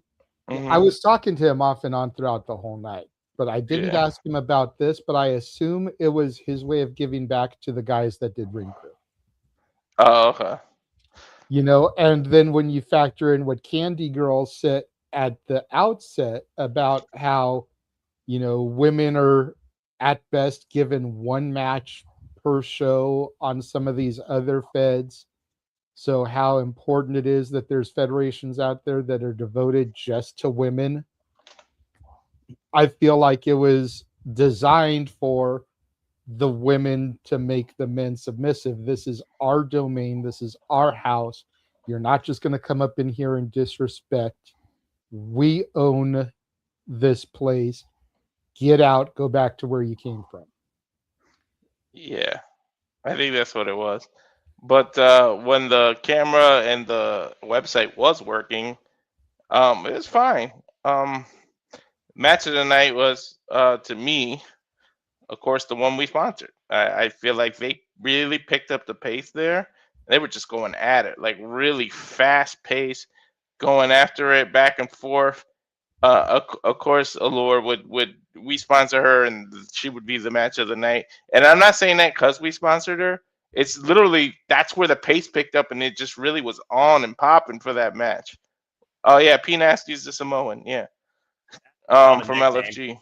Ugh. But also, Jasmine Lord, top tier, veteran, queen of the independents. Shall I say more? Seriously, come on now. You Hey, expect anything from Delilah is a veteran. Her opponent is 38. Their opponent actually won with a nasty combo. Like the way she did that, I think Jasmine landed on her head kind of hard. Like I was a little worried the way. Oh Lord, you could talk about that, JJ. You were right there. The way Jasmine landed on her head, I was like, holy shit, damn. Jeez. Yeah. I was a little bit bummed about that match only because it's the first time we sponsored a loser. Yeah, I love Jasmine. She'll never be a loser to me, to us. She's always been good to us. But like with the exception of Dragon Kai, which we only sponsored their Taekwondo demonstration. So the impromptu match that followed, I don't really count. But we sponsored Royal Prestige. They won. We sponsored Kaya. She won. We sponsored Izzy. She won. We're going to sponsor Colby. We'll see if he retains. We sponsored Jasmine. She lost. Yeah, I was. It's like we were on a good run there. It's like, come on, Jasmine. We don't sponsor losers. And streaks are meant to be broken, but you can't argue the caliber of athlete we sponsor. I was a little bummed out, and then I got really happy at the main event. Those ladies, I don't know what the hell that stick was that they were using. I don't know if that was a broken mop handle, a pool stick, but it was like a wooden stick. They're beating the hell out of each other. I liked how everybody was fucking with the crowd too. I think there was a family on one side of the crowd because they specifically kept going to that side of the audience, and I didn't like that because that annoying ass mofo from Vegas was there that annoyed the shit out of us. That you and I both wanted to punch in the goddamn face, but I noticed him right away on camera. I was like, "That's that fucker." But anyways, because he swears he has inside knowledge of stuff. I don't know who the fuck he is from a hole in the wall, but I swear he thinks he has something to do with wrestling. Okay. But anyways, I must say this. I am going to say this with all the love in the world. On the wall. Okay, this dude acts like the preconceived notions were of no DQ back in the Gorilla days. Yeah.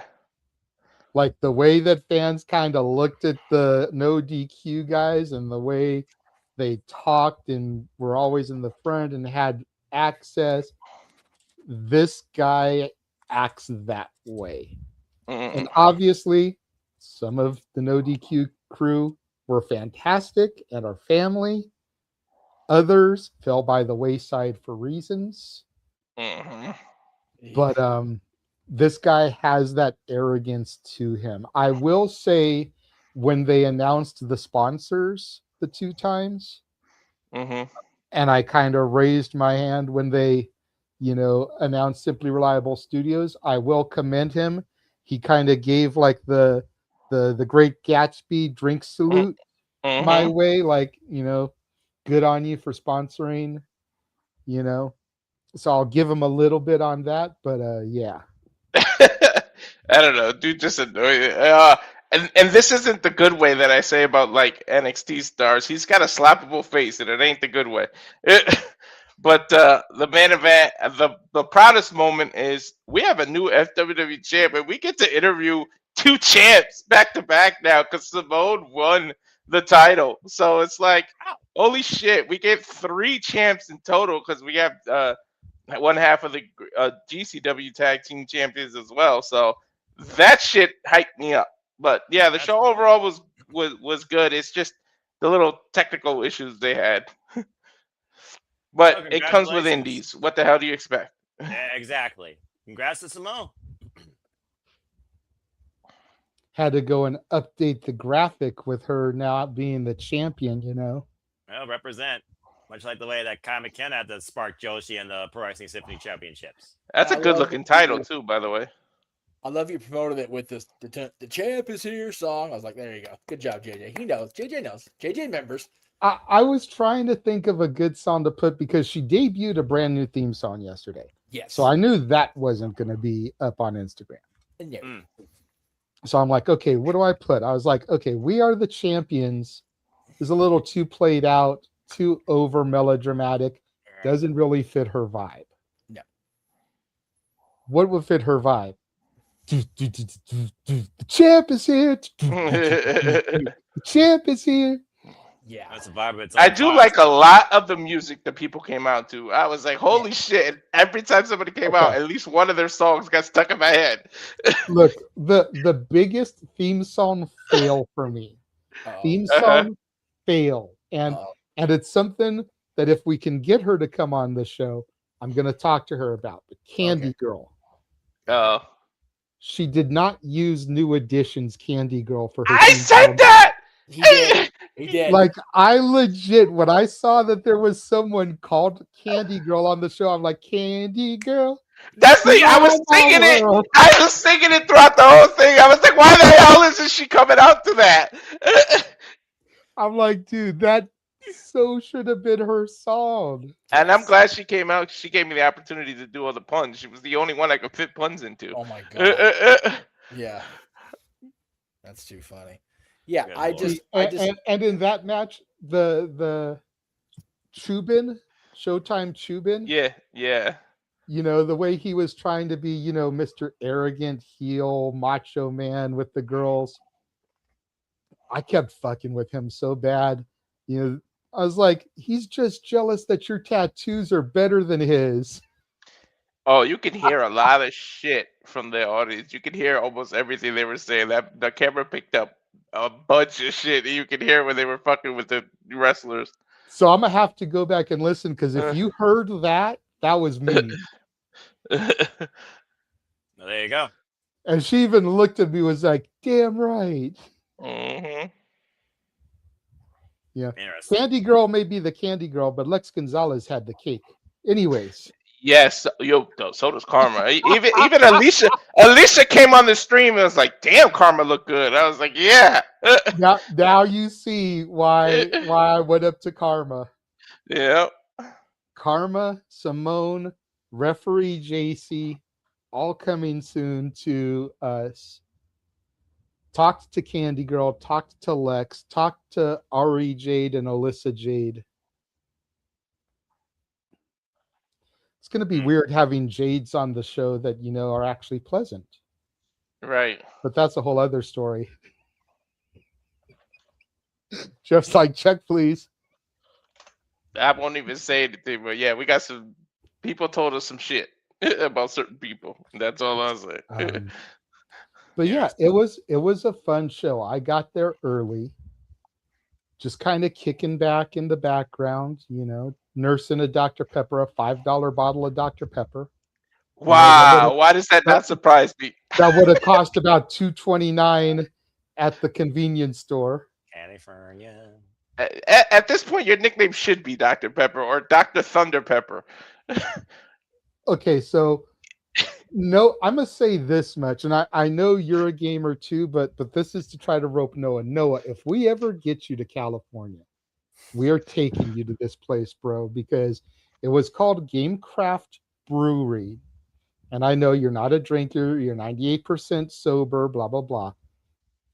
But in the little warehouse where you literally see the tumblers and the bins where the beer is kept and brewed, they have a television with an Atari 2600 setup. They've got stacks upon stacks upon stacks of board games, card games, Uno, decks of cards, Cards Against Humanity, Monopoly this version.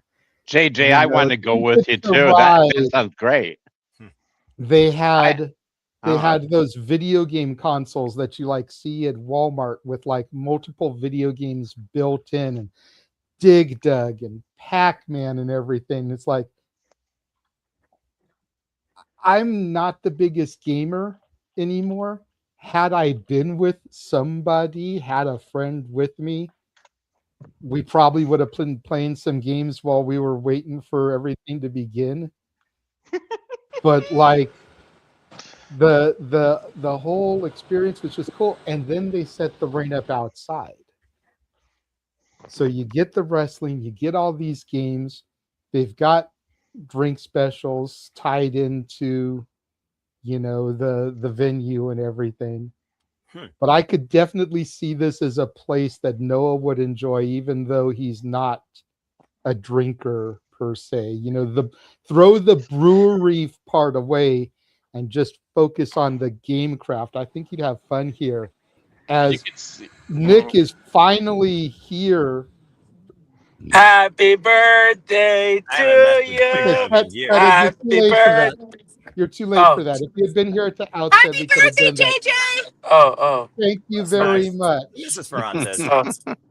I haven't been to Dig Dug since I was a child, and I remember going all the way to like round 70 on an old Gateway PC. But it does sound engaging to me, to say the least. If I ever choose to travel out to California, I did say I'm going to finally take a vacation again after like 6 years next year. The question is where, so we'll see. So my kind of place. And like My I was question telling about the Jeff, venue. hold, Nick, people are talking. Jesus. Adults are talking. And like I was telling Jeff, it's literally down the street from Angel Stadium. So if you want to see an Angels game, Angel Stadium in the parking lot is the Grove of Anaheim, where I've seen UPW shows. Just past Angel Stadium is Staples Center South, or the Honda Center, where the team that used to be owned by Disney, that is no longer owned by Disney, but has 3 movies named after him that were made by Disney that are actually better than the actual team, because the movie version actually won championships and the real version only has 1 championship. Hey, Yeah. they have multiple division championships. Good Okay. on 'em. JJ. Now, no, JJ, hold on, that Dave. sounds- Hold on, Dave. Okay. Go Because ahead. I feel like I gave him shit about not being here, and now he's here, and I've been a dick to him, cutting him off a couple times because we were still in the flow of conversation. Yeah, Hello, dicks. Nick. Hello, Nick. How are you? I'm good. So the place that you went, it sounds great. Did it have working Wi-Fi? That is something I didn't really look into. Yeah. Yeah. I did not look into that, but I was asked by one of the ladies who I've reached out to, because we're not getting her in this setting for an interview. No, nay. It'll actually be a sit-down human to human interview. Oh, radius. And I've been asked about, when the next show will be, and I got to make sure that the venue we do it at has Wi-Fi so that I can, do everything and get a stationary microphone. But Karma is going to actually be an in-person sit-down interview with her and I. Oh, nice. I'll keep you posted on next year, JJ. You got my intrigue, to say the least. Though California wasn't necessarily the first place I was figured out when it came to traveling. Well, I mean, if we can get you down here on a good weekend, we can maybe get 3 shows, that weekend with you. Get a Friday, Saturday, and a Sunday show. And me in 3 different suits. All right, we'll see. I'll think about it. I love you, bro, but depending what time of the year you come down here, do not wear a suit to an independent wrestling show. Yeah, I wasn't thinking about summer. I do not travel during the summer. But this is California. Unless it's raining, it's pretty warm all year long. And then you figure you're stuck inside these little bingo hall gymnasiums most of the time with 150, maybe 200 fat, sweaty basement dwellers.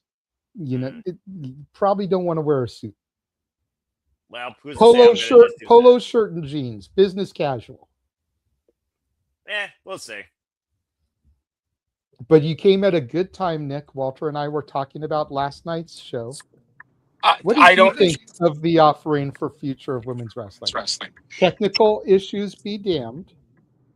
Because, again, it's independent wrestling, and it was a website we had never used before. But the overall show.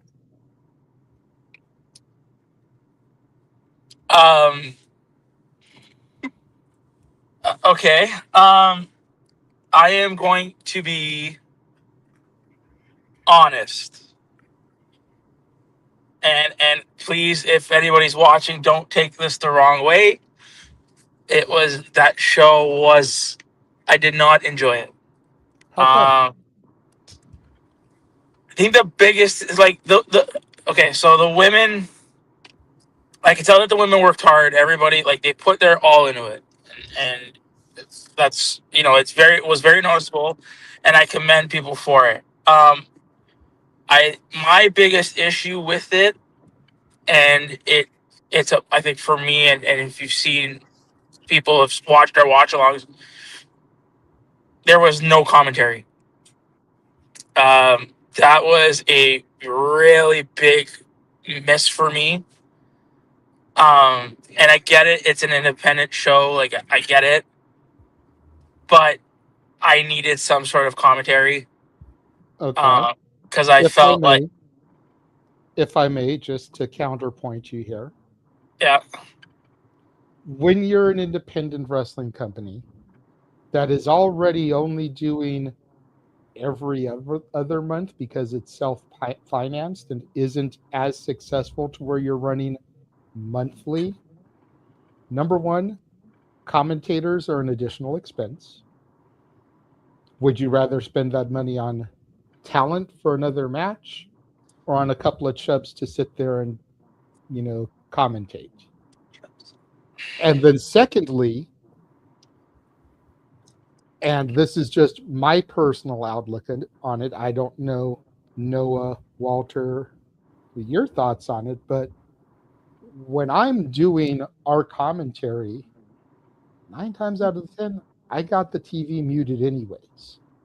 Number one, I don't want to get copyrighted because the microphone picks up the feed. And number two, I don't want what they're telling me to influence what I'm telling the audience. The whole point is it's alternative commentary, not me regurgitating what Michael Cole is saying, not me regurgitating what Corey Graves is saying, not me regurgitating what Excalibur is saying. It's alternative commentary. Our commentary shouldn't be influenced by what we're hearing on the feed or the television anyway. That's just my little counterpoint there. No, fair. I think... And hey, if we form enough of a bond with Manny, Walter and I, or Jeff and I, could end up being commentators for these guys going forward. Because, I mean, we talked to Manny Manuel, we interviewed him already. Talked to him multiple times during the show. He apologized for how nervous he was in his interview because he's not used to doing that type of stuff to promote his brand. Yeah. I showed him you guys during intermission, like, hey, my boys are doing a broadcast of this right now. So he knew we were covering it like we promised him we would. So, like, seeds I feel have been planted to where maybe come the next show, whether it's October, November, or even come next year. Maybe we could be commentators for them. Yeah. Who knows, right? Take the video from last night, sync it up with our audio from last night, mash the two together, send it to them, be like, hey, what do you think? This is what your broadcast would sound like with us on it. Yeah. No, and I hear you. I just, for me at least, like for me, I feel like even if it was one guy maybe doing it, I'd feel like, I think because I'm just a very like not like you guys were, or like not like Noah, who knows a lot of the moves and names of the moves and stuff like that. And I don't know, I feel like the show with a commentator, especially on that show, would have added another layer to it, which would have made it good. So the commentary thing for me was a miss. The opening match, it was good. They put on a decent match. And Simone's the last one standing match, that was a good match. I mean, friend of the show, family member, whatever you want, top tier Jasmine Allure, she was great. That match, Walter, who was that? Delia Doom? Was that her name? Delilah Doom. Yeah, I think Delilah Doom. Sorry, no. Was a standout in the sense of the in-ring product, like in-ring. She was a standout. She was great. Look wise, what's the Karma, aesthetically, she looked really good. She had like a very Paige-esque mean side to her. So there's a lot of good things coming out of it, but I think my biggest thing with the show that lost me, and I understand why they did it, and I understand the reason. I think I understand the reasoning behind it. But I was very disappointed in the Candy Girl and the other girl and versus their opponent. Lexi, I think it was Lex Gonzalez. Yeah, I was very disappointed in that from the standpoint, and again, I understood what they were trying to do, but having the two women versus the two men, I didn't like that. I didn't like that. See, and I just had finished defending that to Walter prior to you popping in. Yeah. I think it served twofold. Number one, I think it was just Manuel as a thank you to the guys that did ring crew. The three guys in the opening match, the unannounced match, they were all part of the ring crew setting up, and then the two guys in that match were part of the ring crew. All students of the Santino brothers, by the way. So be on the lookout for them, because Santino's has definitely got a track record for delivering top tier talent. So you never know when one of those guys may make it somewhere big. But I think that was Manuel's thank you for them being ring crew one. But then I think it served the greater purpose of what Candy Girl said prior to the match. You know, so many of the federations, whether it's your local independents or TV, you're lucky if you get one women's match per show. So for these guys to come in here and try to take a spotlight from a company that's supposed to be dedicated to women, it's like, what the hell are you doing here? Get out of our house. And so the fact that they were able to overcome, beat them, double pin, you know, the two of them on top of the other two stacking bodies, I think it made for a compelling within-match story about the women, the Rosie the Riveters, if you will, kicking the men out of their workplace. This is our place. Go to some other company where you can have 5 matches on the card. Mm-hmm. And that's what I mean. Like, I understood it, I got it, and I think even too that was at the point where we were having the tech issues. But so There were I understood. definitely light issues there, yeah. Yeah, and I get it. Like, that's what I'm saying. Like, I get the message that they were trying to send. I understand it. It didn't do it for me. It didn't. I'll be honest. It really, it didn't. It just didn't sit well with me. It didn't. But other than that, like, the show was good. The women, did their part. They came out. They showed out. There was again a couple of standouts. Definitely wish them well. Going forward. Yeah, it was a show. Okay. I mean, to each their own. Yeah. Not everything is going to hit for everybody, No. And that's the beauty about what we do here, right? Like, yeah, I'll admit that there were matches that delivered better to me than others, but I'd say start to finish, I enjoyed the whole card. The 3 matches that I highlighted in my Instagram reel yesterday, the ones that I was most looking forward to, I think were the 3 best matches on the card. Not just because I was already going in there looking forward to them, but just from a performance and delivery standpoint. Karma's match, Jasmine's match, and Simone's match, I think, were the 3 best matches on the card. Mm-hmm. There was definitely some women that caught my eye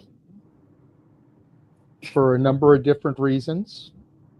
No, Noah, not just for pervy reasons, but for performance reasons also. But so I made sure to approach them about possible interviews down the road.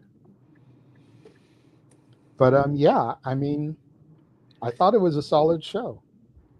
I feel like I'm on one end of the extreme, you're on the other end of the extreme, Nick, and Walter's kind of in the middle. Is that a fair assessment for those of you that have heard the 3 of us discuss it? Yeah, I think so. Yeah, it's I didn't get to watch the whole thing. I was in and out by the time I actually got home to watch it. But yeah, that is, like Nick said, that's the beauty of professional wrestling, and that's that's why doing the watch along. That's why you guys have continued to do the watch alongs. That's why we started doing the watch alongs back when it was the multiverse of media, because there is something in wrestling for everybody. And Jay, you and I have constantly been up the entire wrestling world's ass about it. If you can't find at least one thing in the course of a weekend or a show or whatever, then you might be the problem. Yeah. And I mean, I feel that's a risk that you run for an all-women's promotion from the jump. And let me preface this. This is no disrespect intended to any woman wrestler out there, because Jeff and I have been advocates for women's wrestling for 15 years as a pair, Jeff going back even longer. I know Noah's a huge advocate for women's wrestling.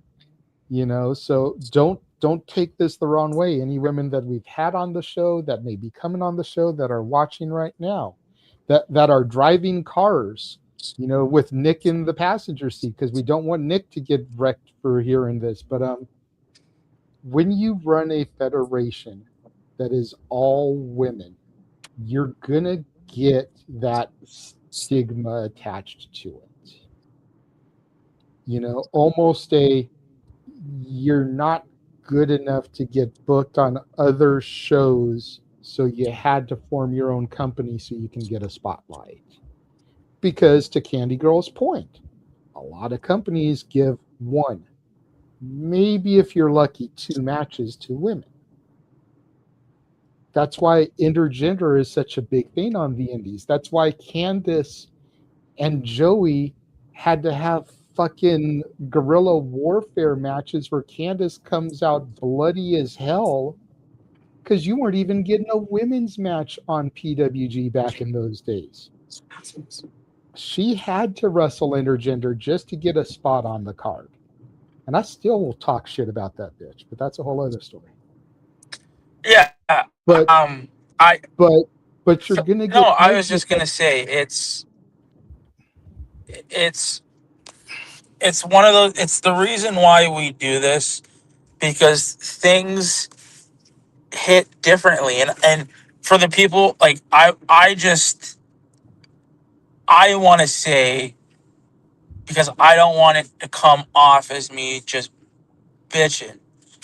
People that are people, if people have watched us for so long, you would know that I am, even if AEW is my promotion, I'll call it out. Like I'm not going to sugarcoat things. If I don't like something, I will tell you I don't like something. So it's not me being, hopefully, like anybody that from that show that is watching us now, I want you to know that it's not the fact, I'm not trying to be critical of the show. It's just these are things to me that didn't work for me. But if you watch it back, if you watch our commentary and you watch our watch along, Walter had a good time with it. If you watch back, Walter had a good time, and I'm pretty sure that he liked the show. For me, it just I'm not trying to say to anybody that I could do a better job or anything like that. It's just, again, it was a show that didn't hit for me. It wasn't your bag, baby. No, it wasn't, dude. And like, again, like I hate, we've had, like you guys said, you guys interviewed the president of the company just last week, right? So like, again, I'm going to tell you my honest opinion, and if you don't like it, then I'm sorry. But that is my honesty with it, right? I just don't want people to think that I'm just shitting on it for the sake of shitting on it, because I'm not. Because again, I can tell you that if this was an AEW thing, Lord knows I'd fucking rip it. You know what I mean? So hopefully they do a better job next time, the next show. Definitely have to clean up the tech issues, because those were pretty bad, I think, in my opinion. Walter, is your battery low? So Walter mentioned that when we started talking about the show. Let Nick ask you flat out. You watch this show without the tech issues, and again, it's hard probably to imagine because it was tech issue riddled. But if you were to go back and see that card without the tech issues, do the tech issues take you out of it enough? No, even if there weren't the tech issues, okay, I'd still feel the same. Okay. If I was getting, if even if the tech issues weren't there, like the tech issues definitely pulled me out a little bit. Yeah. But it was more so, I think it was more so the wrestling. Again, the wrestling was good. I don't take bumps. I am not somebody that's ever going to take a bump. So for me to criticize somebody that does it, we give people shit for that all the time. Sure. But I will say, there were things that I'm not looking for TV, and I said this to Walter. Wasn't looking for TV quality-esque fucking performances in chain wrestling. Right. But I was expecting, a decent job, and the women did put on a decent job. But again, no, tech issues aside, I think the lack of the commentary, again, for whatever reason, and what it is what it is. I think the lack of commentary for me, and it was and that second match with Candy and the men, I think I think that match pulled me out to that point. Okay, fair enough, man. I think that match pulled you out because we didn't get to see who won because of the technical difficulty. I don't think No, so. but Walter, you heard me. I was bitching about the men in it too, right? Again, I understood what they were going for. I understand what they were going with. I didn't like it. I did not like it at all. Yeah, but tell the folks you weren't here when we said it. But what was I singing the whole time Candy Girl was out? That's too funny. I don't remember. What were you singing? I forgot. The new edition Candy Girl song, and then JJ yeah, did this that's shit. JJ did this shit when he came out. He said, "How did they miss the chance of not making her come out to that?" I was like, "Dude, that's what I said." Dude, some of the music they were Bad using was miss. crazy. I was like, holy shit. That's a bad miss. Yeah. But anyways, I love you guys. If you guys are on in a bit, I will come back on, but I have to skedaddle. And I'll talk to you guys in a bit. But she did. She came out to Maniac because she was like this fitness. She reminded me of like Suzanne Summers when she was selling the Thigh Master. You guys remember? That's what God damn it. Delilah came out aging to. us on the goddamn show today. Christ That's what almighty. Delilah came out to, Maniac, and she was dressed like that. That fitness, like I don't know. I meant to say Delilah, not Candy Girl, but she reminded me of like Suzanne Summers. Or he kept saying Richard Simmons, but I'm like, dude, she's a woman. Say Suzanne Summers. I think it was Suzanne Summers with the Thigh Master. It was. That's back in way my day. Dude, she had the fitness. Is that what she reminded you of, JJ Delilah? A little bit. I mean, a lot of the fans were like, do it for Richard Simmons. So, like, the Richard Simmons comparisons were being thrown on screen there, too. Yeah, her coming out to Maniac from Flashdance popped me, I'm not going to lie. Well, yeah. But I still feel like she kind of reminds me of Gabby Forza's older sister. Fuck. Just facially No, yeah. and everything. Like if you look at her physically, she looks like she could be Gabby's older sister. 100%. And it's funny because Walter was like, now that you said it, I can't unsee it. No. That's the worst part because our brains do that and it's not right. Oh Lord, that's too funny. But yeah, I mean, I thought it was a really solid show. I told Manuel that I'll definitely, I don't know if I'll be there for the Dream Slam show next month because that's like their partner, that's their brother brand, if you will. Yeah. They're the sister brand to it. Yeah, I like that. That's good. That's why the title is called FWW/. Yeah. So I don't know if I'll be going to that one next month, but I did tell Manuel that I'll be there for the next FWW show. Hell, he even had put out a call like the day prior, like, anybody want to be the ring announcer? Shit. I almost messaged him. Right? Dude, I would have done it if I was out in SoCal. I mean, I don't have the attire for it. Right. You know, I don't have like the suit or anything, which is the only reason why I didn't. Yeah. But like, I thought about it.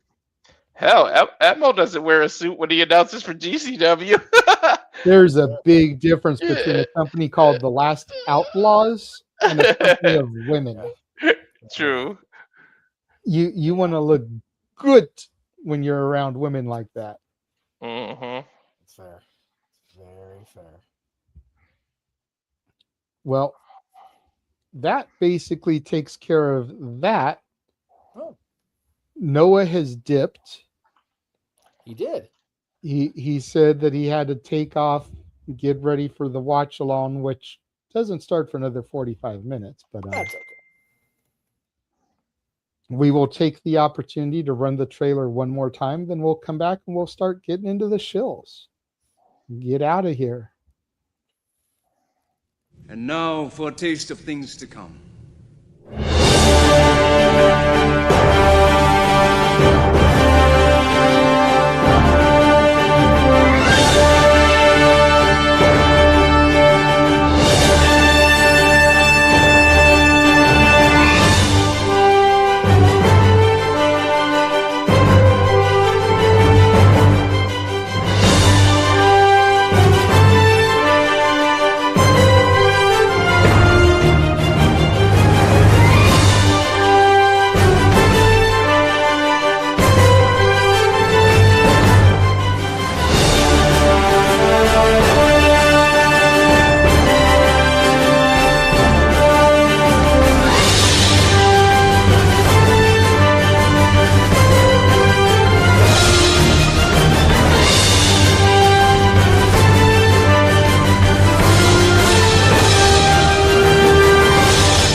Hello, everybody. This is Joseph Sawyer, formerly known as Joe Gacy, and you're watching Simply Reliable Studios.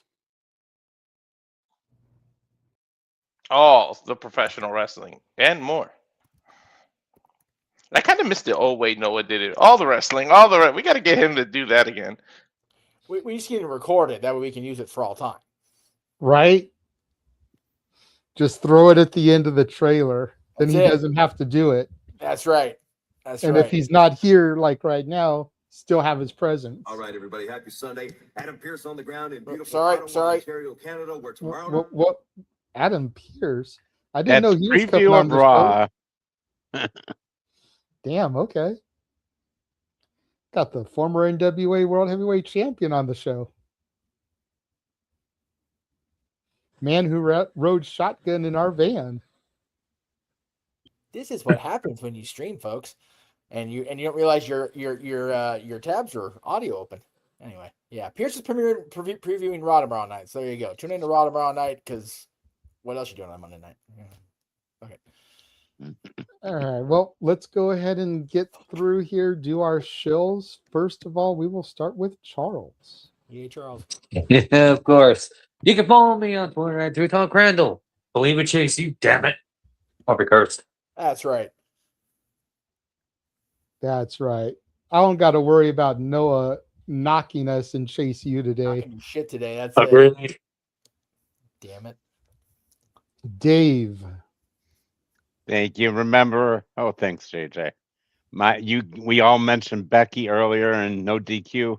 That was when me and Gino and Matthew and Gino's and my buddy Chris got to meet Seth and Becky at an Ammo Coffee thing the day of Backlash when we went in May. When I got to meet Matthew for the first time, I had just met Gino prior to that. It was a great time, and Becky's a sweetheart, and I made Seth smile when he was pissed off that day. By just saying the best thing was I loved when he debuted with the Shield. He loved it. He said, "Thanks, Dave." But you can find me on No DQ, find me on Facebook, find me on with you guys, and thank you for having me, and with our friend Oofman Entertainment. Thanks to Aaron again, as JJ mentioned in the beginning. Aaron brought us all together, and it's been a pleasure meeting you, gentlemen, and hope to meet you all in person at one point. JJ, you mentioned you were talking to Noah. I'm as much about game shows and games as he is. You mentioned Atari 2600. It was my first system. Dig Dug, I used to play in the old arcades when I was a teenager. And if I'm ever out in California, I'd love to see that place. I'd love it. We have Dave and Buster's out here, and I even liked going there with my son when he was younger. It makes me feel like a kid again, because as you get older, you get younger. So we get more like kids as we get older, because now people have to take care of us. You'll learn that when we get to be even older than I am now. But I appreciate you guys having me on. I'll be happy to join for predictions Thursday night if this old man can stay up that late. So thank you again, guys. Absolutely, Dave. You're a welcome addition to the brand and to the Shenanigans. I was going to go to Walter next, but I know he is on the phone, so I will throw to Jeff. Go ahead and do his next. Well, I've got my usual, find me on the socials at _Jeff Meacham on Twix, on Instagram, on Threads. Find me when you can on the productions of NoDQ.com, the Greg Cherry brand, and of course right here on the Simple Reliable Studios. Also, I mentioned Bound for Glory weekend, Bound for Glory / Money in the Bank weekend. The following weekend, right here in Anaheim, California, cheap McFoley pop. My buddies Paradise Kitty are going to be on the bill with Slaughter and Quiet Riot out here at JJ mentioned it, the Grove of Anaheim. So come on out and support Paradise Kitty. Support if you're a fan of Slaughter, if you're a fan of Quiet Riot, if you're a fan of Guns N' Roses music. Come on out to the Grove. I'll be there for sure. It's looking like I'm going to have family there with me, depending on travel and whatnot. So hopefully we can get as many people out there as we can. The kitties very rarely perform together in SoCal, especially as local as they are to me right now. And Ariel, my buddy Ariel, is going to be on the bill with Paradise Kitty. So I am so stoked for October, man. We've got Money in the Bank. We've got Bound for Glory. We've got this show. The following weekend, I'll be in Arizona for the premiere of The Last Nightmare Part 2 from my buddy Braden Timmons. The final chapter of the Halloween H2O saga that he's cultivated the last few years. So, man, and of course, Halloween itself. So, October is going to be a fun month, and I'm looking. You know, the old song from back in the XMV days was "Wake Me Up When September Ends," because that's when XMV came back. It was the end of September of 2005. I can deal with September just going by really quick this year because it's going to suck. I'm not going to lie. So, give me to October, baby. I mean, September isn't going to suck for a wrestling level because there's so many shows that I'm eyeing going to, money permitting, you know, with House of Glory, GCW, Santino Brothers, you know. So. And to be fair, it's going to suck in the travel and lack of revenue front, but I'm going to be able to hopefully be a part of a lot of good calls. You know, Triple Mania is in September. Sunday night's main event is in September. All Out. The same day as whatever show AAA is running that day. And Heat Wave, I think. Heat Wave, yeah. Oh no, Heat Wave is on the 30th next Sunday. Okay. Which, as of now, I'm working for the mouse. I'm trying to not be. But well, I know that there's like AAA, NXT, and is it that on All In weekend? That's All In. That's All In day. Next Sunday. My bad. I thought it was All Out. Okay. No, All Out is just being counter-programmed by NXT, which, by AAA in the same city, down the street from All In. Oh, Worlds Collide. That's what that one is. Because, you know, Paul's not petty or anything. But anyway. Yeah. But yeah, next Sunday, if I'm not obligated to the mouse, I am down to be part of the calls for AAA, which they're called. They actually named it Heat Wave in Spanish. I forget the actual Ola del. I forgot what the fuck it's called. Sorry to all my Spanish speaking people. I'm sorry, but they're doing that Heat Wave, and then around the same time is going to be All In London. Fuego, calor, fuego. No, I got it. Just give me a second. Yeah. Fuego means fire. Calor means heat. So I don't know what they named it. Hang on. I want to be able to say it right. Hang on. AAA. Ola de Calor. There you go. Ola de Calor is apparently Heat Wave in Spanish. So, or at least that's what they're promoting. But anyway, those two shows are going to be back to back. One's on YouTube, one's on the CW. If you don't have the CW, these guys here will have it covered for you. And then of course All In. So yeah, crazy next few weeks. You're gonna see a lot more than you probably want to see on your YouTube screens. I'm not gonna lie, because being homeward bound for 12 days sucks. So I'm gonna be wanting to be busy. Hey, but we love when you're accessible and able to be part of the brand and the channels, Jeff. You know, we miss you when you're not here. I appreciate it. We love it when you're able to be part. And I know the fans enjoy seeing you pop in. I mean, hell, Nick damn near pops his shit every time he hears that you're going to be around. So Nick pops his shit in the chat room on the review. It's like, dude, Nick, you're going to crash your computer. It's okay. Just me. We're good. Maybe Nick. What? Oh, Lord, look at this.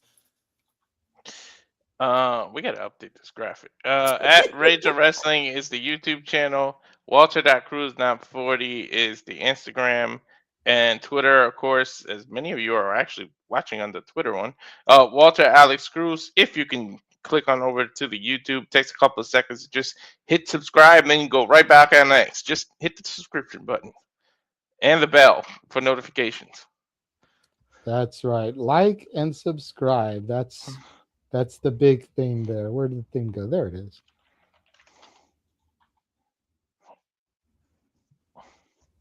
That's cool. And then for me, and I apologize, my shills for today is going to sound like a normal Jeff Meacham shill. Because I got a lot of stuff to dive into. So first and My apologies. foremost, you can find me on Yes. the Instagram at the Renegade J.J. Williams. Of course, on YouTube, Casa D18 Studios, the X, Casa D18 Studio, no S at the end. Make sure you're following the Simply Reliable Studios on the X at SR Studios 2024. And without Noah here to shit on it, is that not just a lovely group of men and women, Chase University brothers and sisters? And dolls. Hey, Chucky. I don't know if I would call Chucky a doll. I've seen what Chucky can do. Don't tempt fate. But what a collection of alumni there. With the turncoat Ridge Holland too. That's right. You know that he won a championship as part of Chase University. So I gotta will say, Halloween time has started at Disney. Do not invoke the power of Chucky right now. It's already Halloween time. Do not fucks with Charles Lee Ray. Okay, just don't. No me chingas. Okay, I'm just saying. Walter knows. And then No ending.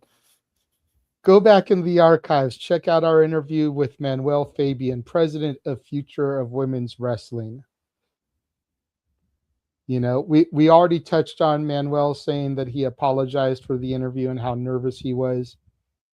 We will go ahead and acknowledge it wasn't our greatest interview that we've done as a result of the nervousness, but it was still a fun conversation with a man who's passionate about promoting women's wrestling and getting to pick his brain, especially about why he set up some of the matches he had set up for the show that we just called and attended. Was very cool. Next week kicks off 6 interviews in about 2.5 weeks, 3 weeks.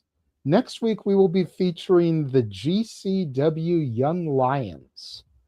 Tuesday, August 25th, Junie Underwood is going to step into the stream for some shenanigans. Thursday, August 27th, Sturdy Sal Mastretta is going to be stepping into the stream for some shenanigans. Then we loop into the next week, Tuesday, September 1st, your and new Future of Women's Wrestling champion, Simone, is going to be gracing us with some shenanigans. Wednesday, September 2nd, back-to-back days. The Pro Wrestling Symphony champion Colby Carter will be joining us. On Tuesday, September 8th, and I am very proud of this one. I make sure I give all the credit in the world to this man right here, locking in his first interview for the channel. One half of the and new Game Changer Wrestling Tag Team Champions, Sam Stackhouse, is going to be with us. Then on Thursday, September 10th, our very first Zebra, referee JC, will be joining us for some shenanigans. And then I teased an announcement for today. Let's go to that beautiful bean footage. Hi JJ, happy birthday.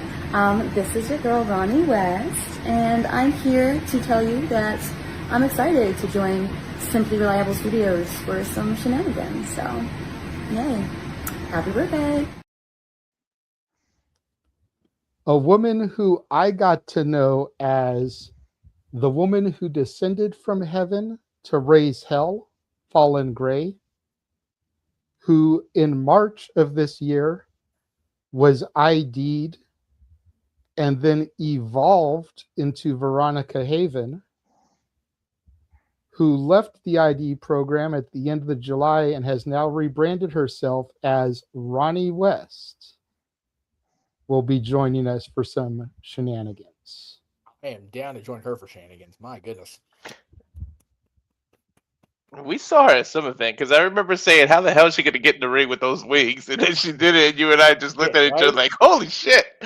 She was part of the ID showcase, and then she was part of Ladies Night Out, the show right after in Vegas. Okay, I remember. Yeah, I love Ronnie. She's awesome. Yeah, I became a huge fan of hers and ironically it was October of last year at Future of Women's Wrestling where I saw her the first time. Oh, And and just hearing the way she was announced, descending from heaven to raise hell, there was something about that stuck with me. I thought that was a great catchphrase, especially with the wings and everything. I'm like, yes, that. And then sure enough, a few months later, she's ID'd. Mhm. Couple weeks later, we're seeing her in Vegas as an ID'd talent. Didn't last long though. End of July, she departed the WWE ID system.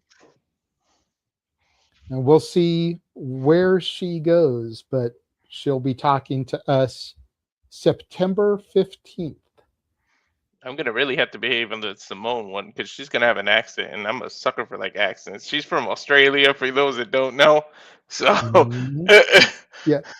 And we know how much Ash loves her some Aussies. So yep, I said the same thing during the watch along yesterday. I said, "Oh my god, if Ash interviews Simone with us, she's gonna have a thing for the Australians." and that's part of why I'm glad that it's just going to be me and Karma, because Karma's from Puerto Rico. Yeah, I know. So like I could just imagine Walter with his Puerto Rican, coming through like, damn. Walter's getting one step closer to get hit with a chancla. Careful. I know Lee's in the chat. Might see that chancla come flying into the screen. Saying. Exactly. Figures it's the 15th because I'll probably be back at work at that point. But when is the one with Simone? September 1st. Oh no, that's the last day I work before I go on leave. God damn it! Yeah, that's a Tuesday. Anyway, carry on. Anyway, carry on, wayward son. Hopefully there'll be peace when we are done. Damn it! But yeah, hey, we're all showing our age again. So all that is coming up here on the Simply Reliable branded channels. What's my age again? I'm messaging with a bunch of other talents trying to set up dates. The girls I spoke to last night told them that, looking to set up towards the end of September because we already pretty much got the first half booked. I don't know. I feel like a couple of them, their eyes kind of popped when they heard that because it showed that we're kind of in demand. Yeah. The fact that our first half of September is already booked up. Shout out again to Simone for the picture post show and for telling everybody that it was my birthday, because she knew through our communications that yesterday was my birthday. I was kind of putting it over to the fans and everybody in attendance.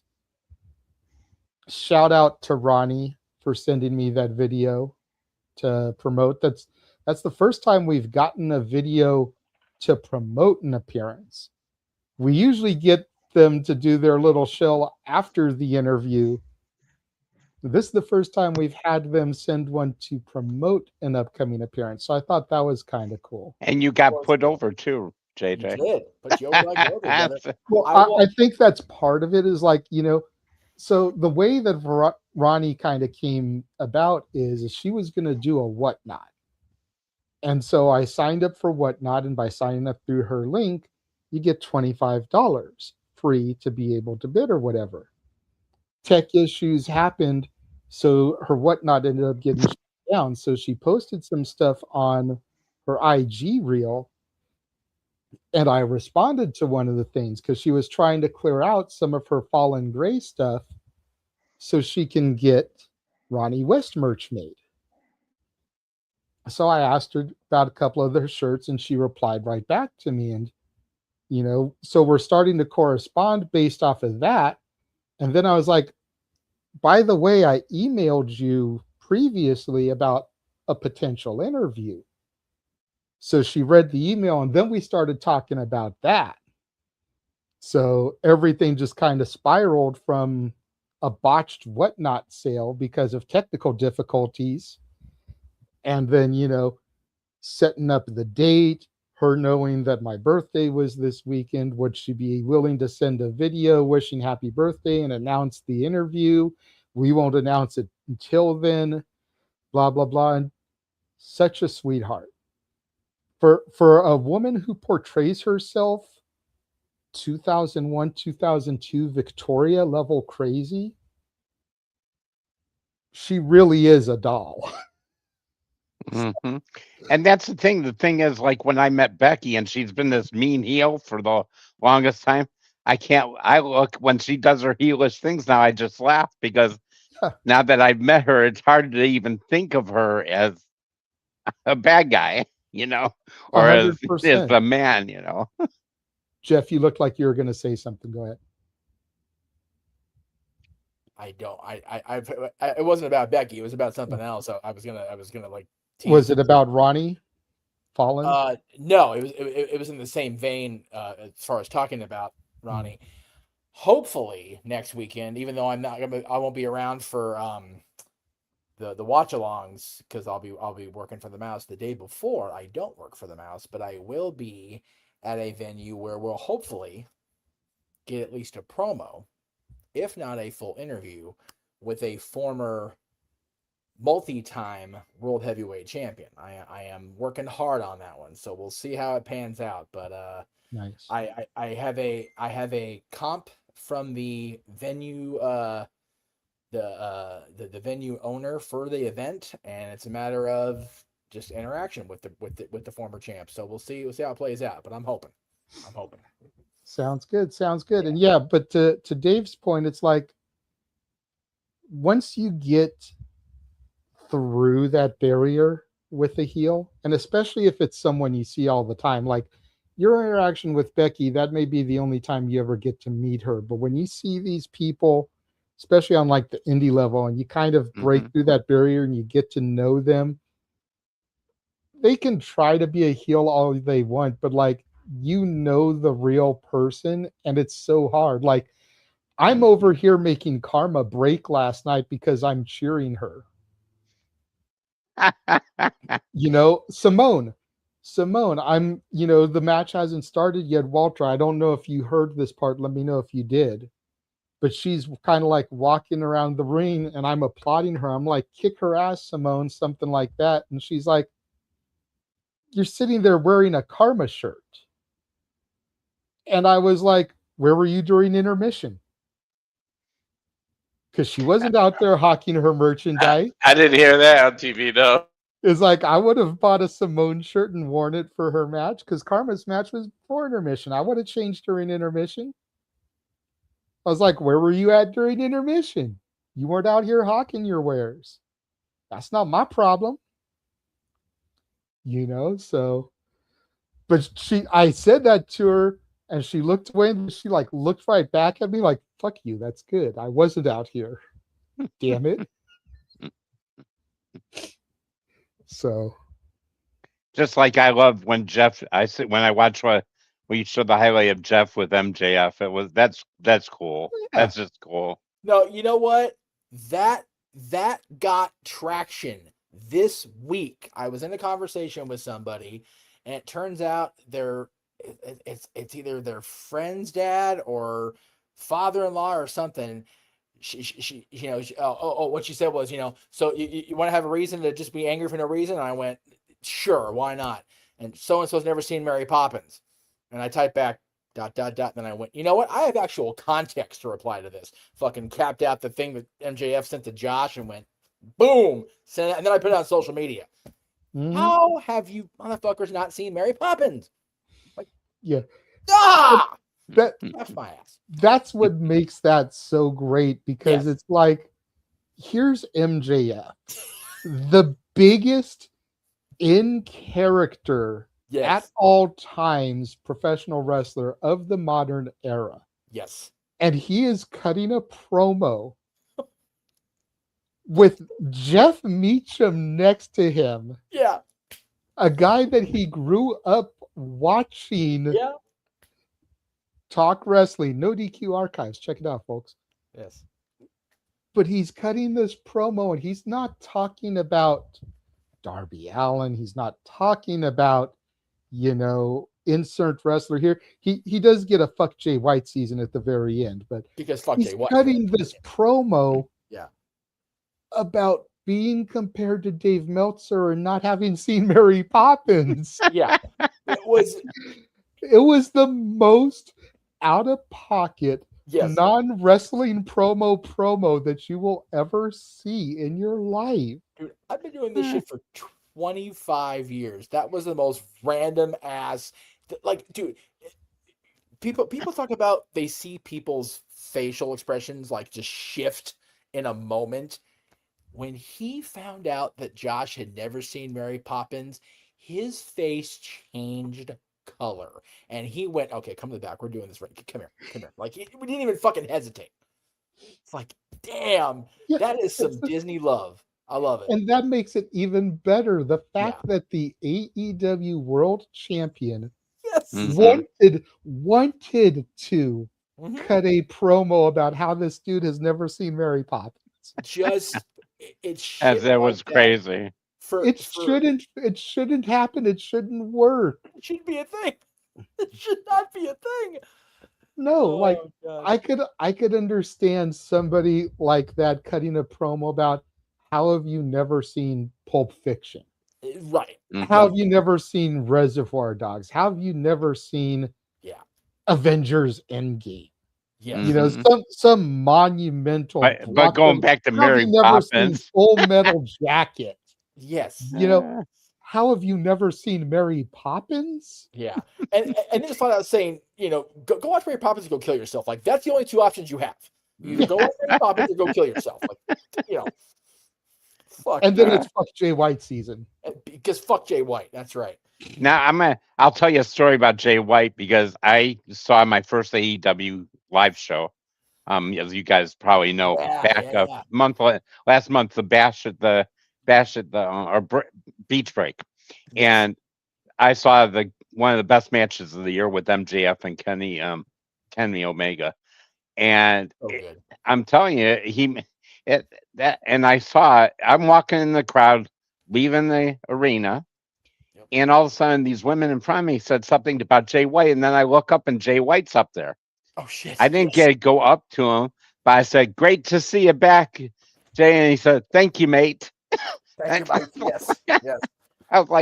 I said that was pretty cool, but I mean, even though it was so darn hot out there, but I thought the show was amazing, and I didn't, and I went in there and I'm thinking because I've liked AEW, I have my issues with it the last few years, but I watched it from the time it began. So I mean, as much of a WWE fan I watch AEW. I mean, I want Tony to do better, and that's why I mentioned it. But I thought the show was phenomenal, and I did it on the spur of the moment because where they were at, it was 15 minutes from where I live. So it's like, makes sense. What the heck? I know it's a work night. I'm gonna go out. I'm gonna go out there. What the heck? I want to see this. So I had a great time. It makes sense. It makes sense. So really quickly before we officially sign off, just because we've been talking about it so much, I found the clip and I uploaded it in full. Oh fuck. We're getting ready to leave, but Max insisted that he talk I got to talk to Josh Mansfield real quick. Josh, you've never seen Mary Poppins? What are you, a fucking piece of shit? Grow up. And also, the Meltzer of the multiverse. Who the fuck wants to compare themselves to another? How much of a mark do you have to be? You couldn't even pick a professional athlete. You went with a fucking journalist? Grow up, man. Fuck. Watch Mary Poppins or go kill yourself. And then watch Full Gear after that. Absolutely. This Saturday, November 18th. Because we're going to kill Jay White. Yeah, it's fuck Jay White season, Fuck Jay White season. Fuck that bitch. Fuck that guy. I love how it's go kill yourself, but then make sure you watch Full Gear after you kill yourself, because you're going to be alive after you don't watch Mary Poppins to go make sure you watch Full Gear pay-per-view. Like, Oh, that clip was great. That's so great. MJF is amazing. I'm gonna tell you, he's as much of an old school wrestling fan as you'll ever see, he is and a fucking man. he is the best thing on AEW, and I like watching him. I mean, I don't care if I've seen him as a face, and he was good as a face, but there's no doubt about this guy's the best heel in the business. That's the thing, Dave. He was a baby face right there. Like he was. I know, and he's the best heel in the business. He's the as best Max heel can in be the business.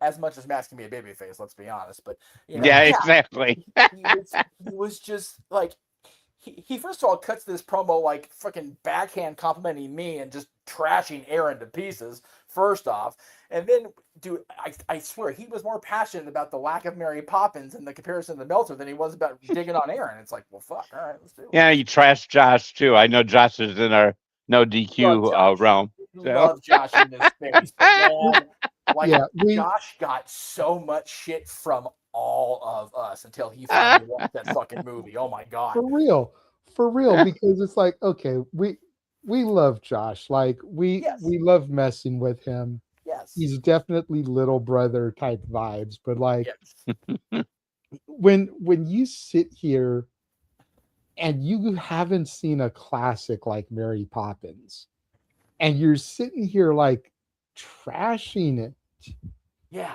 and you've never even seen it. Like, oh no, like oh, bro, no. bro. No, Do your homework, bro. But don't make That's me like look a that clip in here. I've still got that clip too. I know you do. I mean, it was made before I was born, but that was a classic I watched from the time I was little. I mean, it's a classic. Is talking grab on a movie that you never even see.